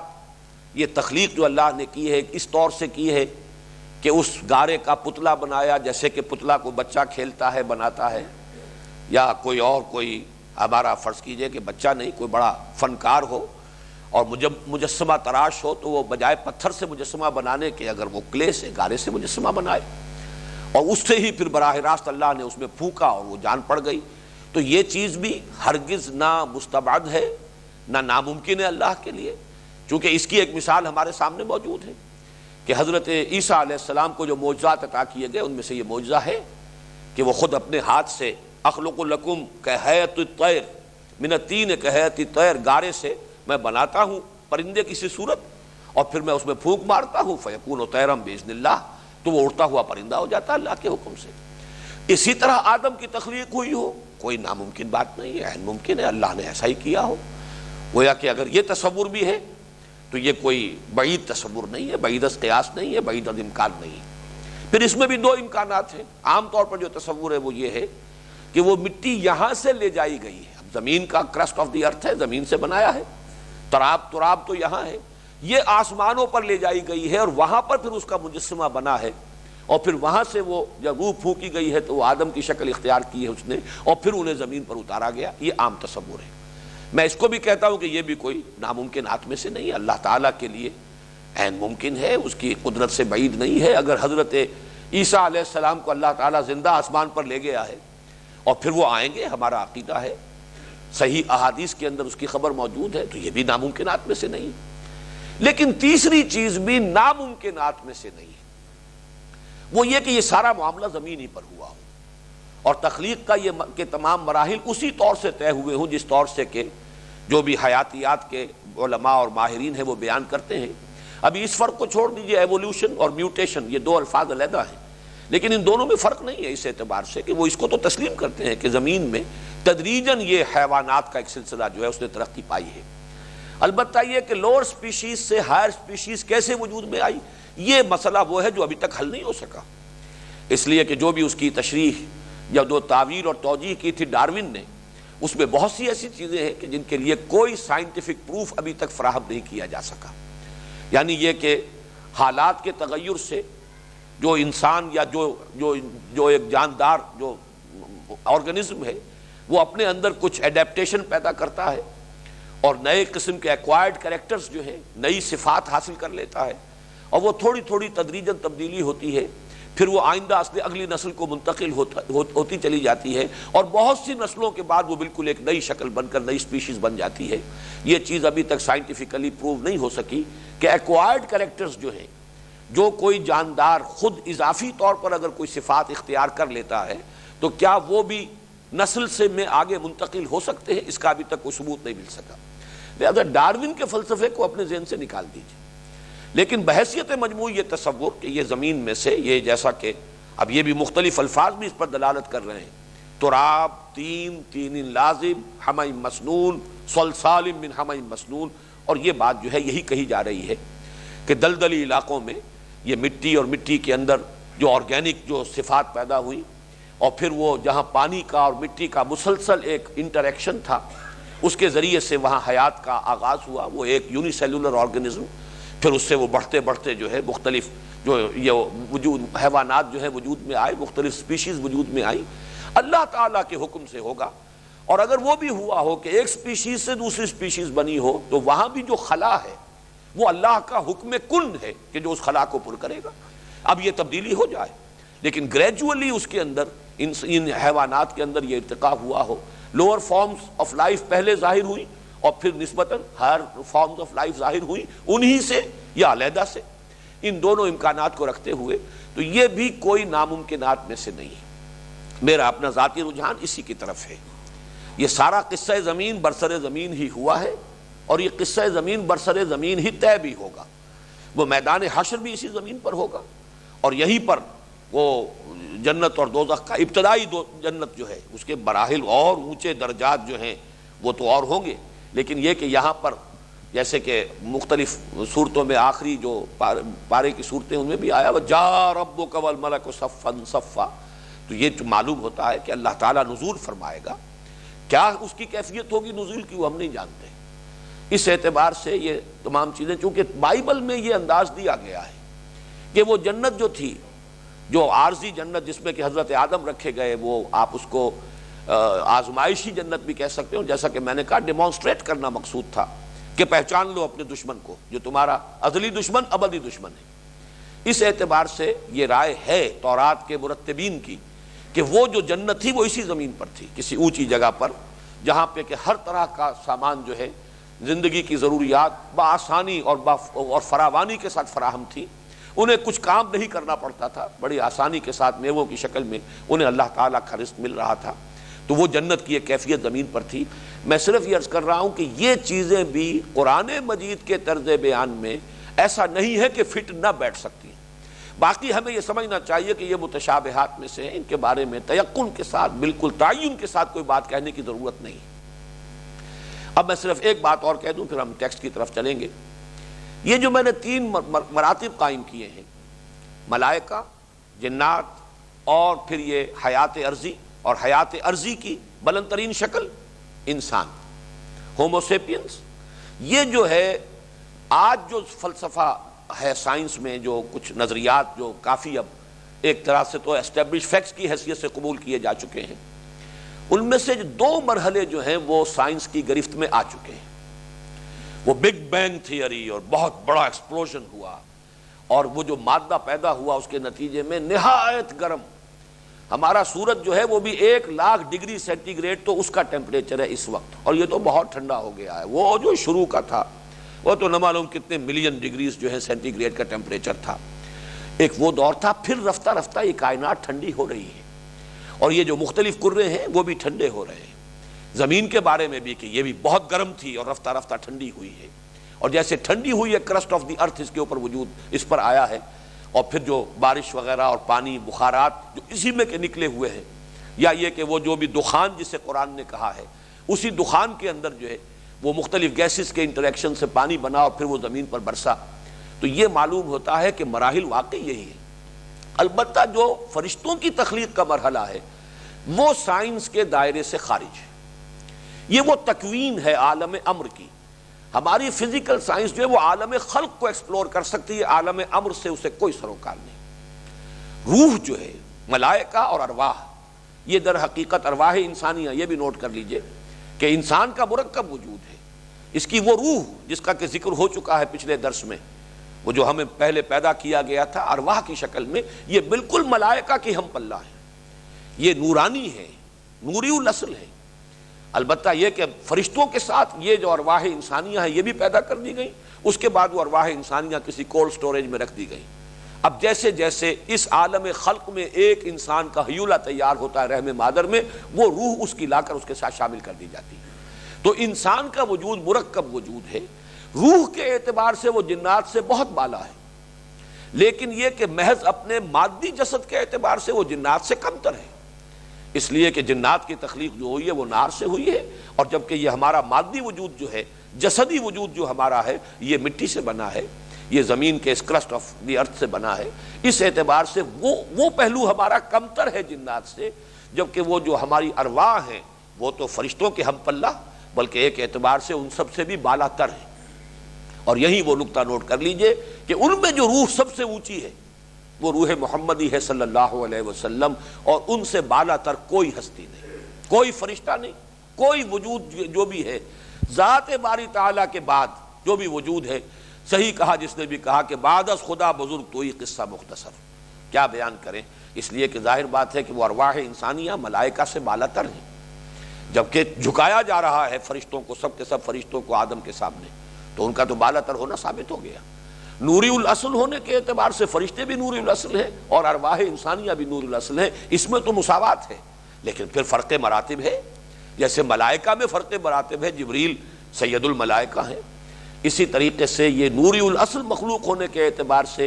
ارواح انسانی اگرچہ برابر بنتی ہیں ملائکہ کے، لیکن اپنے مرتبے میں ملائکہ سے بالا تر، اور ان میں بالا ترین اور برترین وہ روح محمدی ہے صلی اللہ علیہ وسلم۔ تو یہ جو 2 درجے ہیں، یہ چونکہ میٹیریل ورلڈ کے ہیں، عالم خلق کے ہیں۔ میں آج کل ایک کتاب پڑھ رہا ہوں علامہ اقبال کے thoughts and reflections of Iqbal, Syed Wahid Ali نے، چونکہ خلافت سے متعلق بعض معاملات پر ایک مضمون میں نے دیکھا کہ ان کی کچھ کوٹیشنز تھی، کچھ ریفرنسز تھے، تو میں بہت خوش ہوا یہ دیکھ کر کہ علامہ اقبال نے ویسے کسی انگریز مفکر کا قول نقل کیا ہے کہ ہماری زبان کی بڑی ہی تنگ دامانی ہے کہ کریشن کا صرف ایک لفظ ہے، اور اس کو آگے اس کی درجہ بندی ہم نہیں کر سکتے۔ علامہ اقبال نے ریفر کیا ہے کہ واقعہ یہ ہے کہ عربی زبان اس اعتبار سے بہت رچ ہے کہ قرآن نے 2 اصطلاحات استعمال کی ہیں، عالم امر، عالم خلق۔ تو جو چیزیں میں بیان کرتا رہا ہوں ان دونوں کے حوالے سے علامہ اقبال کی تحریر کے اندر بھی وہ بات مجھے ملی ہے، خلق اور امر یہ دو عالم ہیں بالکل جدا. جو بھی یہ میٹیریل ورلڈ ہے، ورلڈ آف میٹر، وہ ہے عالم خلق، لیکن عالم امر اس سے ماورا ہے، بالا تر ہے. وہ ہماری فزیکل سائنس کی ریسرچ اور اس کی جو بھی دریافت ہے اس کے دائرے میں وہ آتا ہی نہیں. اس تک ہماری ان جو بھی ہمارے ذرائع ہیں علم کے، سائنٹیفک نالج کے، وہاں تک ان ذرائع کی رسائی نہیں ہے.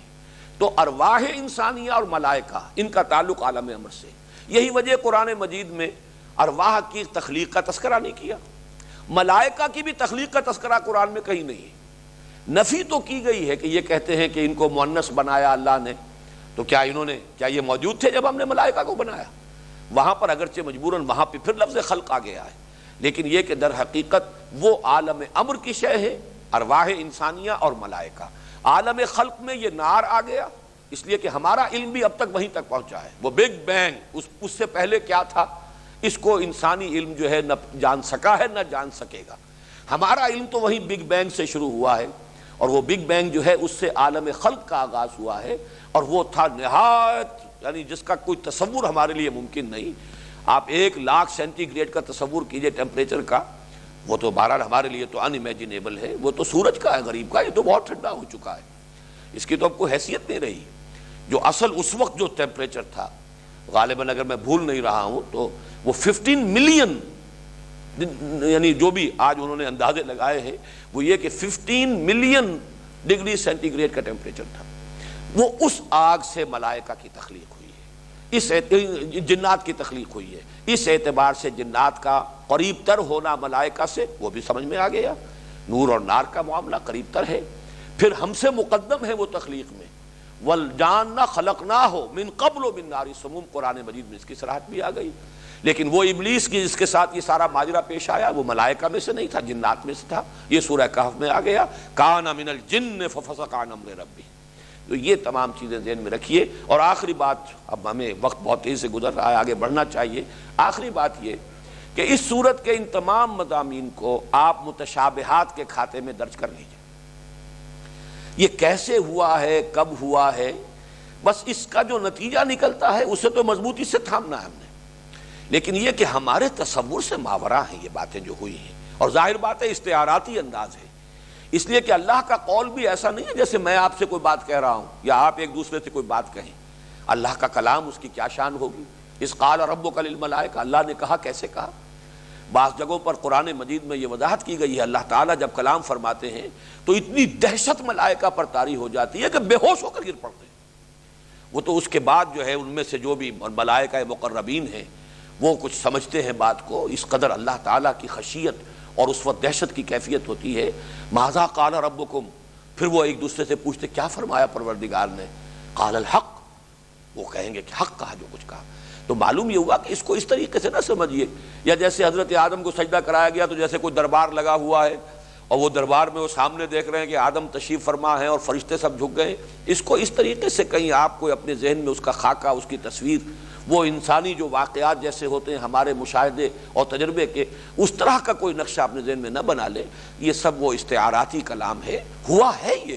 اسی انداز میں ہوا ہے، لیکن کیسے ہوا ہے اس کو ہم نہیں سمجھ سکتے. اور جو کچھ کہ اس سے نتیجہ نکالنا ہے بس وہ ہے اصل شے. اس کا محکم حصہ، اس کا شہد جو آپ نے نکال لینا ہے وہ اس کا نتیجہ ہے. اور وہ نتیجہ کیا ہے؟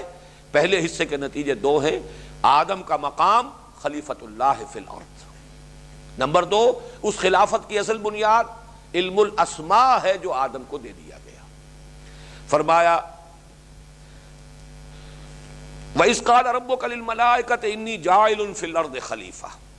اور یاد کرو جب کہ کہا تھا آپ کے رب نے فرشتوں سے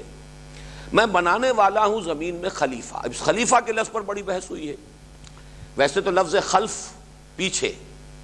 پیچھے آنے والا خلیفہ، جانشین خلیفہ ہوتا ہے، لیکن یہ کہ اس کا استعمال جو ہے کثرت کے ساتھ وہ نائب کے لیے، جو بھی کوئی نیابت کسی کی طرف سے کسی کو دے دی جائے، اور وہ اس وجہ سے بھی ہو سکتی ہے کہ کوئی شخص جو ہے، کوئی ہستی، اس کا انتقال ہو جائے تو اس کی جگہ پر نائب آ جائے گا، جانشین آ جائے گا، وہ خلیفہ ہوگا. یا فرض کیجئے کسی وجہ سے وہ معذور ہو جائے اور اپنی زندگی ہی میں کسی کو اپنا خلیفہ نامزد کر دے. لیکن ایک سبب جس پر ہمارے مفسرین کا اجماع ہے وہ یہ ہے کہ یہ ظاہر بات ہے نہ اللہ تعالیٰ کے غائب ہونے کی وجہ سے ہے، نہ معاذ اللہ اللہ کو موت آئی نہ آئے گی، حی و قیوم ہے، وہ لا یموت، اس کو موت اس پر وارد ہونے والی نہیں ہے۔ پھر معاذ اللہ کوئی عجز نہیں ہے، پھر یہ کہ وہ کہیں غائب نہیں ہے، ہر آن ہر جگہ موجود ہے۔ لیکن یہ ہے کہ کسی ہستی کے مقام اور مرتبے کے اظہار کے لیے بھی اس کے لیے لفظ خلیفہ استعمال ہوتا ہے، اور آدم کے اور ذریت آدم کے خلیفہ قرار دیے جانے کا جو اصل مطلب ہے وہ یہ ہے کہ اللہ تعالیٰ نے اگرچہ غائب نہیں ہے، وہ حاضر ہے ہر جگہ، ہوا معکم اینما کنتم، لیکن اس نے ایک پردہ غیب حائل کر دیا ہے۔ اس پردہ غیب کے ادھر انسان کو اس نے خلافت عطا فرمائی ہے، اسے نیابت دی ہے، اسے اختیار دیا ہے، اس کو کچھ آٹونومی دی ہے، اور یہ ہے در حقیقت آدم کا وہ مقام اور ذریت آدم کا کہ جو مخصوص ہے اس کے ساتھ۔ تو اس میں دو بحثیں ہیں کہ جب کہا اللہ تعالیٰ نے انی جاعل فی الارض خلیفہ، تو اس سے مراد کیا ہے؟ آیا آدم یا ذریت آدم؟ ایک رائے یہ ہے کہ مراد ہے ذریت آدم، نسل آدم، شخص آدم نہیں، اس لیے کہ یہاں پر لفظ آدم کا تذکرہ نہیں ہے، وہ تو آگے آئے گا، وعلم آدم الاسماء کلھا، یہاں پہ خلیفہ کا لفظ مجرد آیا ہے۔ لیکن اس میں اکثریت کی رائے ہے کہ مراد حضرت آدم ہے شخصاً۔ اس سے آگے بات یہ کہ خلافت کس معنی میں ہے، یہ رائے آج کل بھی بعض لوگ پیش کر رہے ہیں، اور چونکہ ہمارے بزرگوں میں سے اور بڑی شخصیتوں میں سے امام ابن تیمیہ رحمۃ اللہ علیہ کی یہ رائے ہے، لہٰذا ہمارے ہاں اہل علم کا بھی ایک حلقہ ہے، اگرچہ بعض لوگوں نے تو محض یہ جو خلافت کا لفظ ہم نے استعمال کیا ہے تو اس کی تغلیط میں اور اس کی مخالفت میں وہ بات پیش کی ہے کہ اللہ تعالیٰ کی خلافت کا کیا سوال، اللہ تعالیٰ تو خود موجود ہے ہر جگہ پر، ہر آن،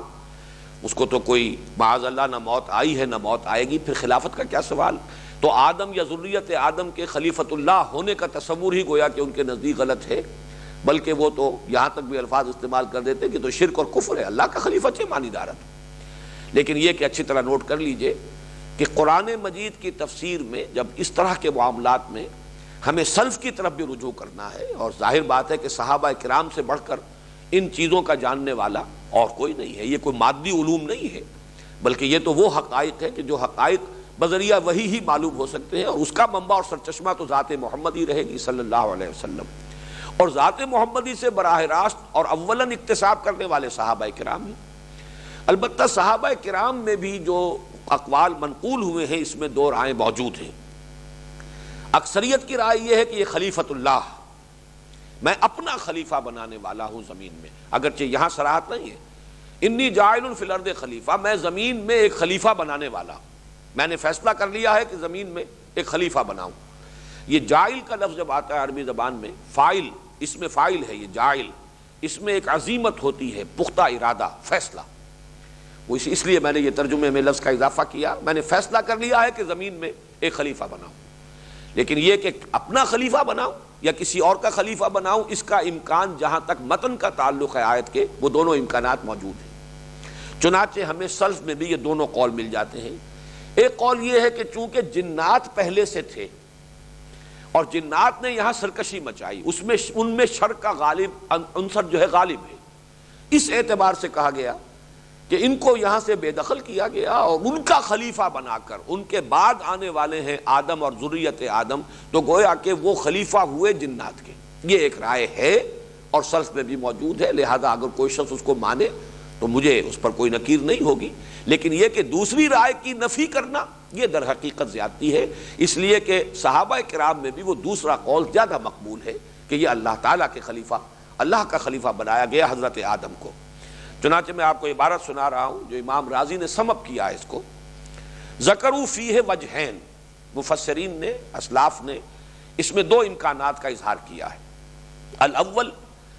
پہلا امکان یہ ہے کہ بِأَنَّهُ تَعَالَى نَفَى الْجِنَّ مِنَ الْأَرْضِ، کہ اللہ تعالیٰ نے جنات کو زمین سے بے دخل کیا،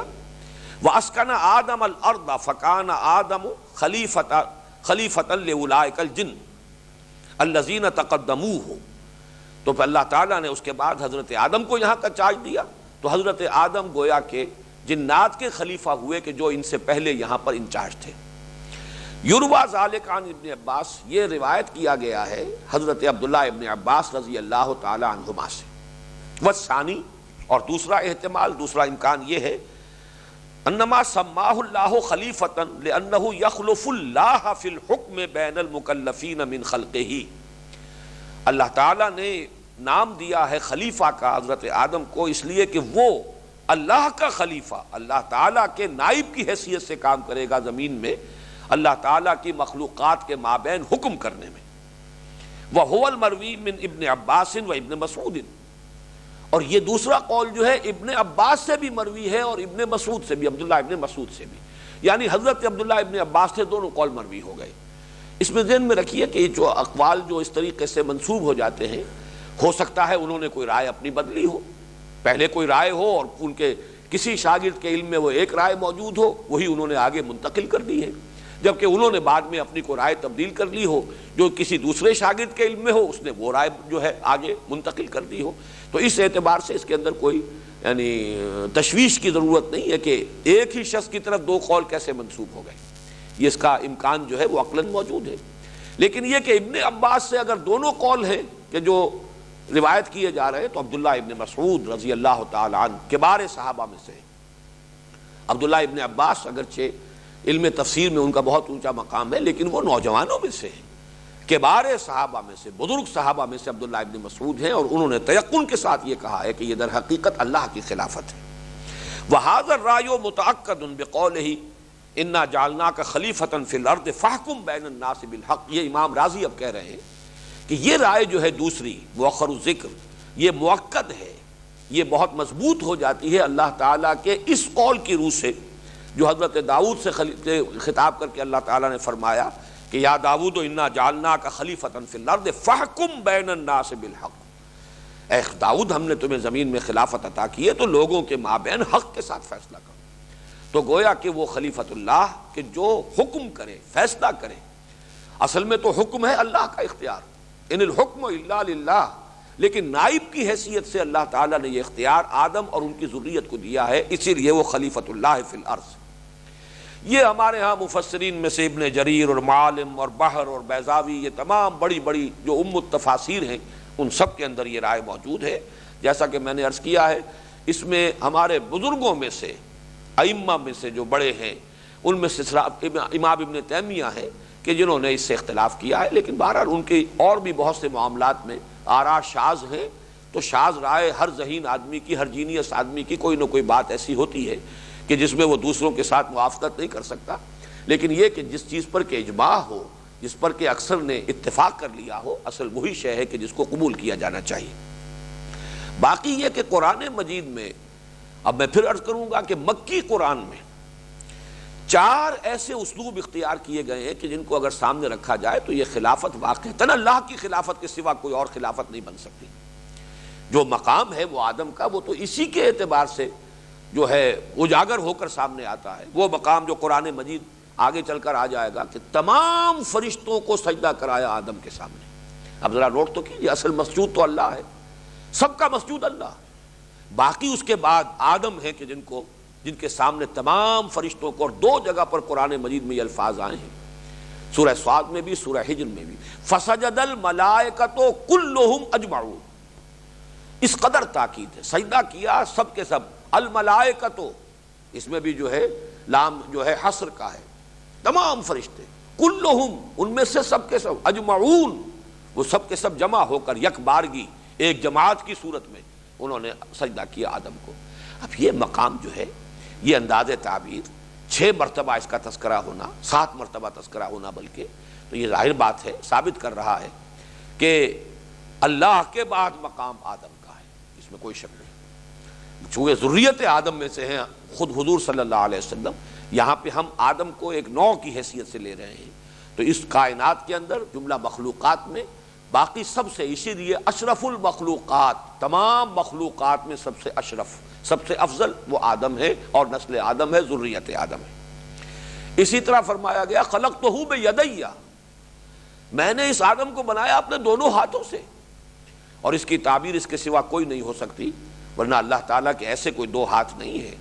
یا تو یوں کہا جائے گا کہ اس سے مراد ہے بڑے اہتمام سے میں نے بنایا ہے آدم کو، لیکن میرے نزدیک اس کی تعبیر صحیح ترین یہ ہے کہ اللہ تعالیٰ کی ذات ہے جس میں عالم امر اور عالم خلق دونوں اس کے قبضہ قدرت میں ہیں، الا لہ الخلق والامر، اور یہ دونوں عالم مخلوقات میں سے صرف آدم ہے جس میں کہ آ کر جمع ہو گئے ہیں عالم امر سے، جس کی روح ہے، عالم خلق سے اس کا یہ وجود جسدی ہے، مادی ہے۔ یہ دونوں عالم اگر جمع ہوئے ہیں تو وہ صرف ایک مخلوق ہے اور وہ انسان ہے، ورنہ ملائکہ صرف عالم امر کی شے ہیں، جنات صرف عالم خلق کی شے ہیں، ان میں وہ روح نہیں پھونکی گئی۔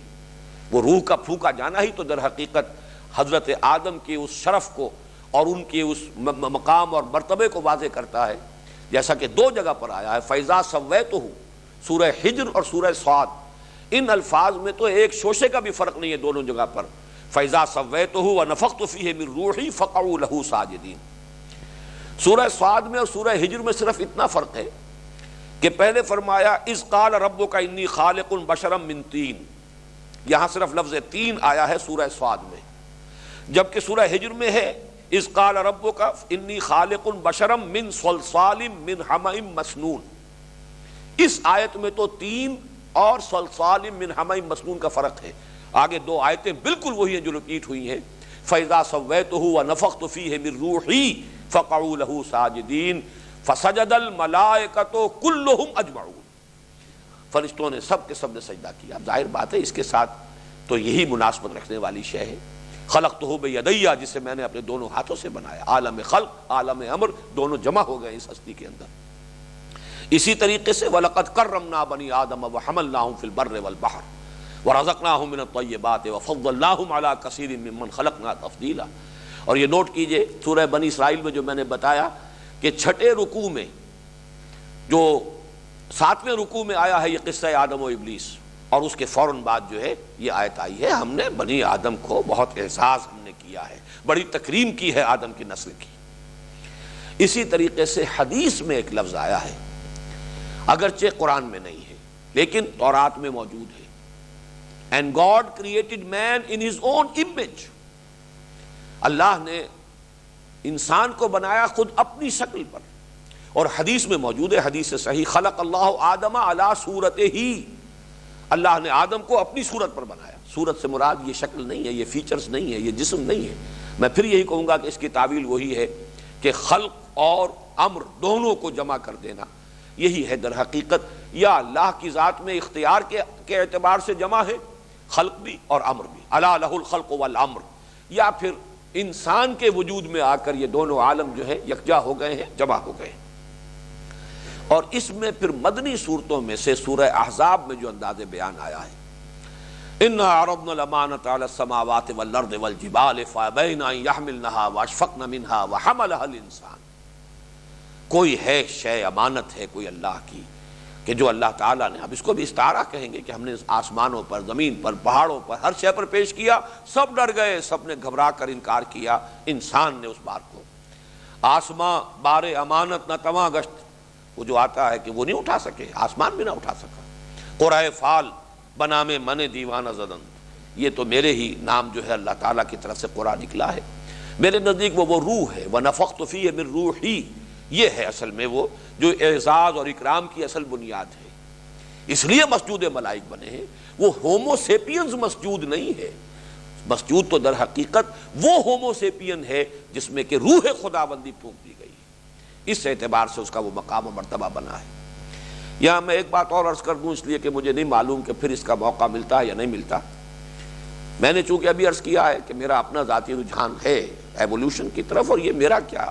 مولانا روم کا ہے، ابن مسکوے کا ہے، یہ سارا ڈاروین کے تو ابھی آباء و اجداد کا بھی کہیں وجود نہیں تھا، یہ تو کل کی شے ہے۔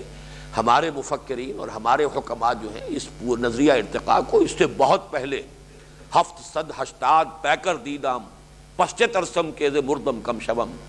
میں پہلے نباتات کے عالم میں تھا، پھر پہلے جمادات کے عالم میں تھا، پھر نباتات کے عالم میں آیا، پھر حیوانات کے عالم میں آیا، میں نہ معلوم کہاں سے ہوتا ہوا آ رہا ہوں۔ مجھے کوئی اندیشہ نہیں ہے کہ موت جو ہے میرے اندر کوئی شے کم کر دے گی۔ وہی بات کہ هو الذی خلق کنتم امواتا فاحیاکم ثم یمیتکم ثم یحییکم ثم الیہ ترجعون، میرے لیے موت کا کیا سوال؟ یہ تو ثابت ہے سورہ قرآن، ہمارے لیے موت کا کوئی تصور ہے ہی نہیں، کوئی اینڈ ہے ہی نہیں، اس لیے کہ اہل سنت کے نزدیک جنت اور دوزخ دونوں ابدی ہیں، چاہے ادھر گئے چاہے ادھر گئے۔ امام ابن تیمیہ اور ابن عربی کے نزدیک جہنم ابدی نہیں ہے، ایک وقت آئے گا کہ ختم ہو جائے گی، جنت ابدی ہے، ہمیشہ رہنے والی ہے۔ بہرحال وہ مسئلہ جو ہے وہ میں نے اس سے پہلے ڈسکس نہیں کیا، اس وقت میں یہ عرض کر رہا ہوں کہ یہ ایک تصور جو ایولیوشن کی روح سے سامنے آتا ہے، قرآن مجید کا ایک مقام ایسا ہے جو اس کی بڑی بھرپور تائید کرتا ہے، وہ سورہ اعراف کا مقام ہے۔ وہاں جمع کے صیغے سے بات شروع کی گئی ہے، وَلَقَدْ خَلَقْنَاكُمْ، ہم نے تمہیں بنایا، پیدا کیا، ثُمَّ صَوَّرْنَاكُمْ، پھر تمہاری تصویر کشی کی، تمہارا نقشہ بنا دیا، تمہارے فیچرز بنا دیے، تمہاری صورت گری کی۔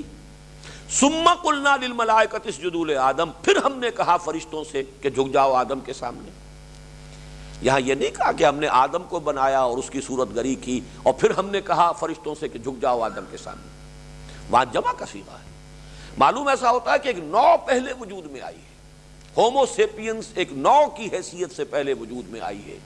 اور اس نو میں سے ایک سلیکٹڈ انڈیویجول آدم ہے علیہ الصلوۃ والسلام۔ لیکن اب یہ حیوان محض نہیں رہے، جب تک محض ایک نو جو ہے ہومو سیپینس کی تھی اس وقت تک وہ حیوان تھے، لیکن جب ان میں سے ایک سلیکٹڈ کو لے کر اس میں وہ روح ہے باری تعالیٰ جس کو اپنی طرف منسوب کر رہے ہیں، نفخت فیہ من روحی فاذا سویتہ ونفخت فیہ من روحی، اب یہاں پر واحد کا صیغہ آ رہا ہے، جب میں اس کی پوری نوک پلک سوار دوں اور اس میں اپنی روح میں سے پھونک دوں، تو جس میں وہ روح پھونکی گئی ہے وہ ایک انڈیویجول ہے اس نوع کا، وہ ہومو سیپینس میں سے ایک ہے، فرد جس کو اللہ نے چنا ہے اور اس کے اندر اس روح کو پھونکا ہے، اب وہ آدم بن گیا ہے، اب وہ نرا ہومو سیپینس نہیں۔ اور یہ بالکل ممکن ہے کہ جیسے ہماری بڑی بڑی سپیشیز جو ہیں بالکل معدوم ہو گئی، ڈینوسارز وغیرہ جن کے اتنے بڑے بڑے مجسمے نکلتے ہیں، لیکن یہ کہ اب ان کا کہیں وجود نہیں ہے، وہ بقیہ نو پوری کی پوری ختم ہو گئی ہو، صرف اس کے بعد آدم جو ایک انڈیویجول تھے، اس ایوالڈ سپیشیز کے ایک انڈیویجول جن کو اللہ نے چنا اور جس میں پھر روح پھونکی ہے، نسل آدم اب باقی ساری بھی ہے جو دنیا کے اندر موجود ہے، وہ اسی ایک فرد کی نسل ہے۔ اس میں قطعاً کوئی شے مستبد نہیں، نہ سائنٹیفک اعتبار سے نہ قرآن کے اعتبار سے۔ قرآن مجید میں اس کے شواہد جو ہیں موجود ہیں، اس لفظ میں بھی موجود ہیں، ان اللہ اصطفیٰ آدم و نوحا و آل ابراہیم و آل عمران علی العالمین، آدم کو بھی چنا ہے اللہ نے۔ چنا جاتا ہے کسی مجموعے کے اندر سے، کسی کوئی مجموعہ ہے آپ چن لیتے ہیں، جیسے میں کہا کرتا ہوں استفاء اور اجتباء کا فرق جو ہے کہ کوئی گلاب کا پودا ہے اس میں 10 پھول لگے ہوئے ہیں، کسی کا دستے ہنائی اس میں سے ایک پھول کو چن لیتا، یہ چننا ہے، باقی 10 بھی پھول گلابی کے تھے لیکن ایک چن لیا ہے، یہ اس کی قسمت ہے جس کو چن لیا ہے کسی کے دستے ہنائی نے۔ تو یہ ہے استفاء، پسند کر لینا، چن لینا۔ تو یہ در حقیقت استفاء کا لفظ جو ہے حضرت آدم پر بھی اس کا اطلاق ہوا ہے، ان اللہ اصطفیٰ آدم و نوحا و آل ابراہیم و آل عمران علی العالمین۔ ظاہر بات ہے کہ اگر آل ابراہیم کو چنا ہے تو پوری نوع انسانی میں سے چنا ہے، نوع انسانی تھی، پوری نسلیں تھیں، ان میں سے آل ابراہیم چنے گئے ہیں۔ تو اسی طریقے سے عین ممکن ہے، میں یہ سارے امکانات کے درجے میں رکھ رہا ہوں، لیکن میں یہ بتا دینا چاہتا ہوں کہ یہ تصورات کمپیٹیبل ہیں، یہ ریکنسائل کرتے ہیں قرآن کے بیان کے ساتھ، ایسا نہیں ہے کہ ریکنسائل نہ کر سکتے ہو۔ باقی کسی کا تصور یہ ہو کہ مٹی سے ہی ایک مجسمہ بنا کر پھونک ماری گئی، یا یہ کہ وہ مٹی آسمان پر لے جائی گئی اور وہاں سے پھر ان کو نیچے اتارا گیا، تو اس میں بھی کوئی بات، جو شخص یہ مانتا ہے وہ بھی خلاف قرآن میں اسے نہیں کہوں گا، قرآن مجید میں اس کا بھی امکان موجود ہے۔ اور یہی در حقیقت قرآن مجید کے اعجاز کا بہت اہم پہلو ہے، ایک عام آدمی کی ذہنی سطح پر بھی اصل بات تو یہ بتانی اللہ نے بنایا، خالق وہ ہے، یہ بات ہے جو سمجھانی ہے ہر ایک کو، ایک خالق ہے، اس نے تمہیں بنایا ہے، وہ تمہارا مالک ہے اور تمہیں اس کے پاس واپس بھی جانا ہے، انا للہ و انا الیہ راجعون، اصل بات تو یہ بتانی ہے۔ باقی کیسے بنایا، کن مراحل میں سے بنایا، کن مدارج میں سے بنایا، کس شے سے بنایا، اب اس میں جو وسعت ہے قرآن کی کہ صرف تراب نہیں کہا، کہ یہ بھی کہا جا سکتا ہے، بہت ٹیکسنگ کر رہا ہے قرآن، ذہن پر بوجھ ڈال رہا ہے، من صلصال من حمأ مسنون، اتنے ثقیل الفاظ، اور یہ سورہ ہجر میں 3 دفعہ آئے ہیں، یہ پوری کی پوری ترکیب جو کہ تو من صلصال من حمأ مسنون، تو یہ جو ہے آخر اس میں کوئی حکمت ہے، اس میں اشارے ہیں اہل علم کے لیے، اسی میں وہ بات چیز مضمر ہے کہ جب تمہارا علم بڑھے گا، جب تم سمجھو گے ان چیزوں کو، تب تم پر یہ حقیقت اور مبرہن ہو جائے گی، سنوریہم آیاتنا فی الآفاق وفی انفسہم حتی یتبین لہم انہ الحق، ہم انہیں اپنی نشانیاں دکھائیں گے آسمانوں میں اور زمین میں، یہاں تک کہ یہ حقیقت ان پر بالکل منکشف ہو جائے گی۔ آسمانوں میں، زمین میں، ان کی اپنی جانوں میں نشانیاں دکھائیں گے کہ یہ بات مبرہن ہو جائے گی، یہ قرآن حق ہے، سرتا سر حق ہے، اس کے اندر جو کچھ اللہ نے ہمیں بتایا ہے وہ سب کا سب صحیح ہے، درست ہے۔ تو یہ اس اعتبار سے یہ جو آج تو ہم صرف ایک ہی آیت تک رہ گئے، اس لیے کہ اس میں بہرحال یہ تمہیدی مضامین ہو گئے۔ وَإِذْ قَالَ رَبُّكَ لِلْمَلَائِكَةِ إِنِّي جَاعِلٌ فِي الْأَرْضِ خلیفہ، اور یاد کرو جب کہ کہا تھا آپ کے رب نے فرشتوں سے میں بنانے والا ہوں، میں فیصلہ کر چکا ہوں زمین میں ایک نائب یا ایک خلیفہ بنانے کا۔ قَالُوا أَتَجْعَلُ فِيهَا مَن يُفْسِدُ فِيهَا وَيَسْفِكُ الدِّمَاءَ، انہوں نے کہا کہ پروردگار کیا تو اس میں بنائے گا اس کو جو اس میں فساد مچائے گا اور خون ریزی کرے گا۔ وَنَحْنُ نُسَبِّحُ بِحَمْدِكَ وَنُقَدِّسُ لَكَ، جبکہ ہم آپ کی تسبیح میں لگے ہوئے ہیں، آپ کی حمد کے ساتھ، اور تقدیس کر رہے ہیں آپ کی۔ قَالَ إِنِّي أَعْلَمُ مَا لَا تَعْلَمُونَ، اللہ نے فرمایا میں جانتا ہوں جو تم نہیں جانتے۔ اب اس میں ایک سوال تو یہ پیدا ہوتا ہے کہ فرشتوں کو کیسے یہ معلوم ہوا کہ آدم یا اس کی ذریت جو ہے زمین کے اندر فساد کرے گی؟ جس کا سیدھا سا جواب بالکل تشفی بخش وہ یہ ہے کہ خلیفہ کے لفظ میں یہ شے مضمر ہے کہ اسے آٹونومی دی جائے گی۔ آٹونومی ہوگی جہاں اختیار ہے اس کے غلط ہونے کا اور غلط استعمال ہونے کا امکان موجود ہے۔ جہاں اختیار نہیں ہے، فرشتے جو ہیں وہ تو جو حکم ہے وہی کرتے ہیں، کوئی اختیار نہیں، دے ہیو نو چوائس۔ اہل سنت کا مجمع علیہ عقیدہ یہی ہے، لہذا کوئی فساد کا سوال نہیں۔ لیکن جہاں آٹونومی ہوگی، جہاں چوائس ہوگا، جہاں اختیار ہوگا، جہاں اس کے صحیح استعمال ہونے کا امکان ہے وہاں غلط استعمال ہونے کا بھی امکان ہے۔ Authority tends to corrupt and absolute authority corrupts absolutely۔ تو یہاں بہرحال ایبسولوٹ اتھارٹی کا تصور تو نہیں تھا، پھر بھی اتھارٹی تو ہے نا کچھ، اور انہوں نے خونریزی بھی کی اور فساد بھی مچایا۔ تو انہی پر قیاس کرتے ہوئے فرشتوں نے کہا کہ یہ اگر اس کو خلافت دی جائے گی اور اسے وہ اختیار دیا جائے گا، وہ آٹونومی ہوگی، تو یہ فساد بھی زمین میں مچائے گا اور خونریزی کرے گا۔ وَنَحْنُ نُسَبِّحُ بِحَمْدِكَ وَنُقَدِّسُ لَكَ، واو یہاں پر واو حالیہ، طرح حالے کے ہمیں کوئی ضرورت محسوس نہیں ہو رہی پروردگار ہمیں یہ بتایا جائے کہ آخر ضرورت کیا ہے کسی کو خلیفہ بنانے کی، جبکہ حال یہ ہے درا حالے کے ہم آپ کی تسبیح میں لگے ہوئے حمد کے ساتھ اور آپ کی تقدیس کر رہے ہیں۔ یہ دو الفاظ یہاں جمع ہو کر آئے، تسبیح و تقدیس، ان کو سمجھ لیجئے۔ اگرچہ پاکی بیان کرنا، پاکی بولنا، ان دونوں کا ایک لفظ میں ترجمہ کیا جائے تو یہی ہے، لیکن تسبیح کا لفظ بنا ہے سبح سے، سبح کے معنی تیرنا۔ کوئی شے تیزی کے ساتھ حرکت کرے، اگر وہ پانی میں تیزی سے حرکت کر رہی ہے تو ڈوبے گی نہیں، سطح پر برقرار رہے گی۔ اگر وہ ہوا میں تیزی سے، خلا میں تیزی سے حرکت کر رہی ہے تو اپنے مدار پر اور اپنی سطح پر برقرار رہے گی۔ تو اس کے اندر ایک حرکت، تیزی کے ساتھ، گرم جوشی کے ساتھ، یہ جو ہے سرگرم ہونا، یہ اس لفظ کے اندر موجود ہے۔ کسی کے حکم کی بجا آوری میں سرگرمی دکھانا، اور اس درجے کہ اس کا ہر حکم جو ہے اس کے لیے واجب الاطاعت ہو جائے، تو تسبیح کا یہ اصل مفہوم ہے جو تقدیس سے اسے علیحدہ کرتا ہے۔ تقدیس کا مفہوم اعتقاد کے اعتبار سے زبانی طور پر اور اقرار کے درجے میں کسی کی بڑائی، کسی کی بزرگی، کسی کا ہر نقص سے، عیب سے پاک ہونا، یہ تقدیس ہے۔ اس میں اعتقاد اور نظری اور فکری ایلیمنٹ زیادہ ہے۔ تسبیح اپنے عمل سے، اپنے رویے سے ظاہر ہو جائے کہ یہ اس کی بزرگی، اس کی عظمت اور اس کے اختیار اور اس کے اقتدار اور اس کی عظمت کے سامنے اپنے آپ کو جھکائے ہوئے ہے، تو معلوم یہ ہوا کہ ہم آپ کے تمام فرامین، احکام، آپ کی تمام مشیتوں، آپ کے تمام ارادوں، جو بھی آپ کا حکم ہے، حکم بجا لا رہے ہیں پوری سرگرمی کے ساتھ اور آپ کے حمد کے ساتھ، شکر ادا کرتے ہوئے۔ یہ بڑا پیارا یہاں پر ہے نسبح بحمدہ کا، اس لیے کہ گویا کہ ہم شکر ادا کر رہے ہیں کہ ہمیں آپ کے احکام کو بجا لانے کا موقع ملا۔ منت منہ کی خدمت سلطان ہمی کنی، منت شناس ازو کہ بخدمت نداشتت، ہم تو آپ کا شکر ادا کرتے ہوئے، آپ کا احسان مانتے ہوئے، آپ کی حمد کے ترانے الاپتے ہوئے، آپ کے احکام کی بجاوری میں پوری طرح سرگرم ہیں، اور جو بھی آپ کی تسبیح و تقدیس ہے اس کا حق ادا کر رہے ہیں، تو کوئی ضرورت کا احساس نہیں ہو رہا کہ جس کی وجہ سے خلافت دی جا رہی ہو اور کسی کو خلیفہ مقرر اور معین کیا جائے۔ فرمایا انی اعلم ما لا تعلمون، میں جانتا ہوں جو تم نہیں جانتے۔ اب اس کی مزید شرح جو ہے وہ آگے ہوگی انشاءاللہ کل۔ بارک اللہ لی ولکم فی القرآن العظیم ونفعنی وإیاکم بالآیات والذکر الحکیم۔